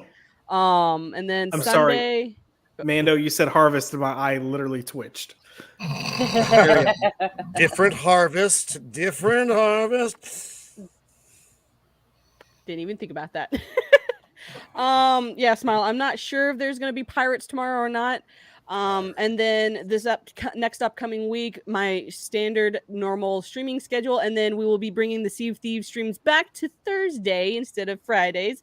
Sea of Thieves stream is probably one of my most fun to do because for some reason people like to see me drunk, sailing the high seas and just having fun. It's a blast. I have my friend Arkasul and a couple of others. Americus, my editor, and then we have my friend Gibbons, and then sometimes we have somebody who switches out, and it's just fun. We just shoot each other out of cannons for the most part. Acceptable. Sounds good. Joker, what do you have coming up for the weekend? So tomorrow morning I will be doing my review of this shit show. Thank God it is over. And And then 5 p.m. Pacific, 8 p.m. Eastern, over with Miss Nomi over there, as the previously mentioned, over on Legion Talk, Friday night's Royal Rumble. And then at 7, I'm hopping over with Potato Revan, where myself and the panel there will be talking about the good, the bad, and the ugly that is Marvel. Oh, awesome. Excellence. Oh, so and then Shieldwall. And again, chat was amazing. Make sure you guys leave a comment after the stream is over because that extends the algorithm. So keep that going. Like, subscribe, share. I'm just recently, in case you didn't know, I recently passed 500 subs. So I need viewing hours now. So just go to my channel, check on the playlist, and just let them run all day long. Right on. Shieldwall. So we're gonna miss you here for at least a couple of weeks. You got some stuff going on, and there's gonna be a large hole in the of the Empire family here for a little bit. Yeah, it's nothing too big. Just got some things I got to take care of, and then but I'll be back. I will be in the chats and things like that. I just won't be on live streams. So yeah, but I'll be around. If they ever stop screwing around with Twitter or X or whatever the hell it is now, I'll, I can do Discord, but I really don't like to. I'm kind of in the Roman of the Empire, but it's just I'm old and got too much stuff going on. It's a lot to keep up with that and Twitter, and I can barely Twitter as it is. But yeah, I've enjoyed being on the show. It's been a while now, surprisingly. It's always great to be on here with everybody. Joker Voice, Untamed Mando. Josh always has some really good insights, and Nomi. I hope her channel's doing good and she's, doing things on that. It's always fun. I just need to add more stuff to it. Yeah, it's a process. It's called content. No, stop. Stop.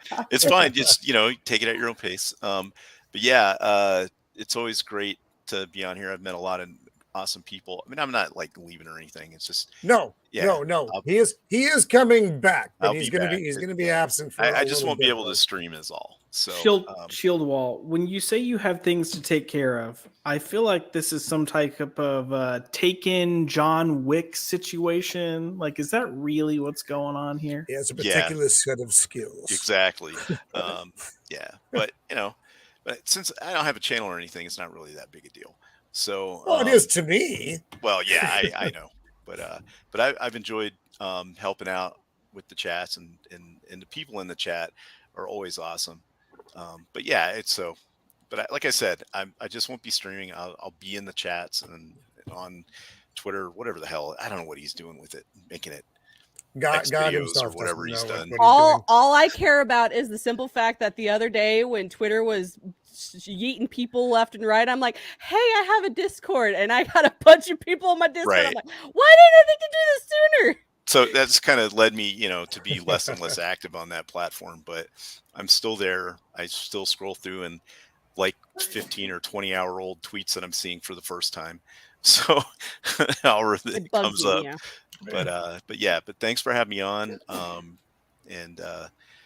This show, all these shows should be better. They have the resources to do it. I know there's talent out there.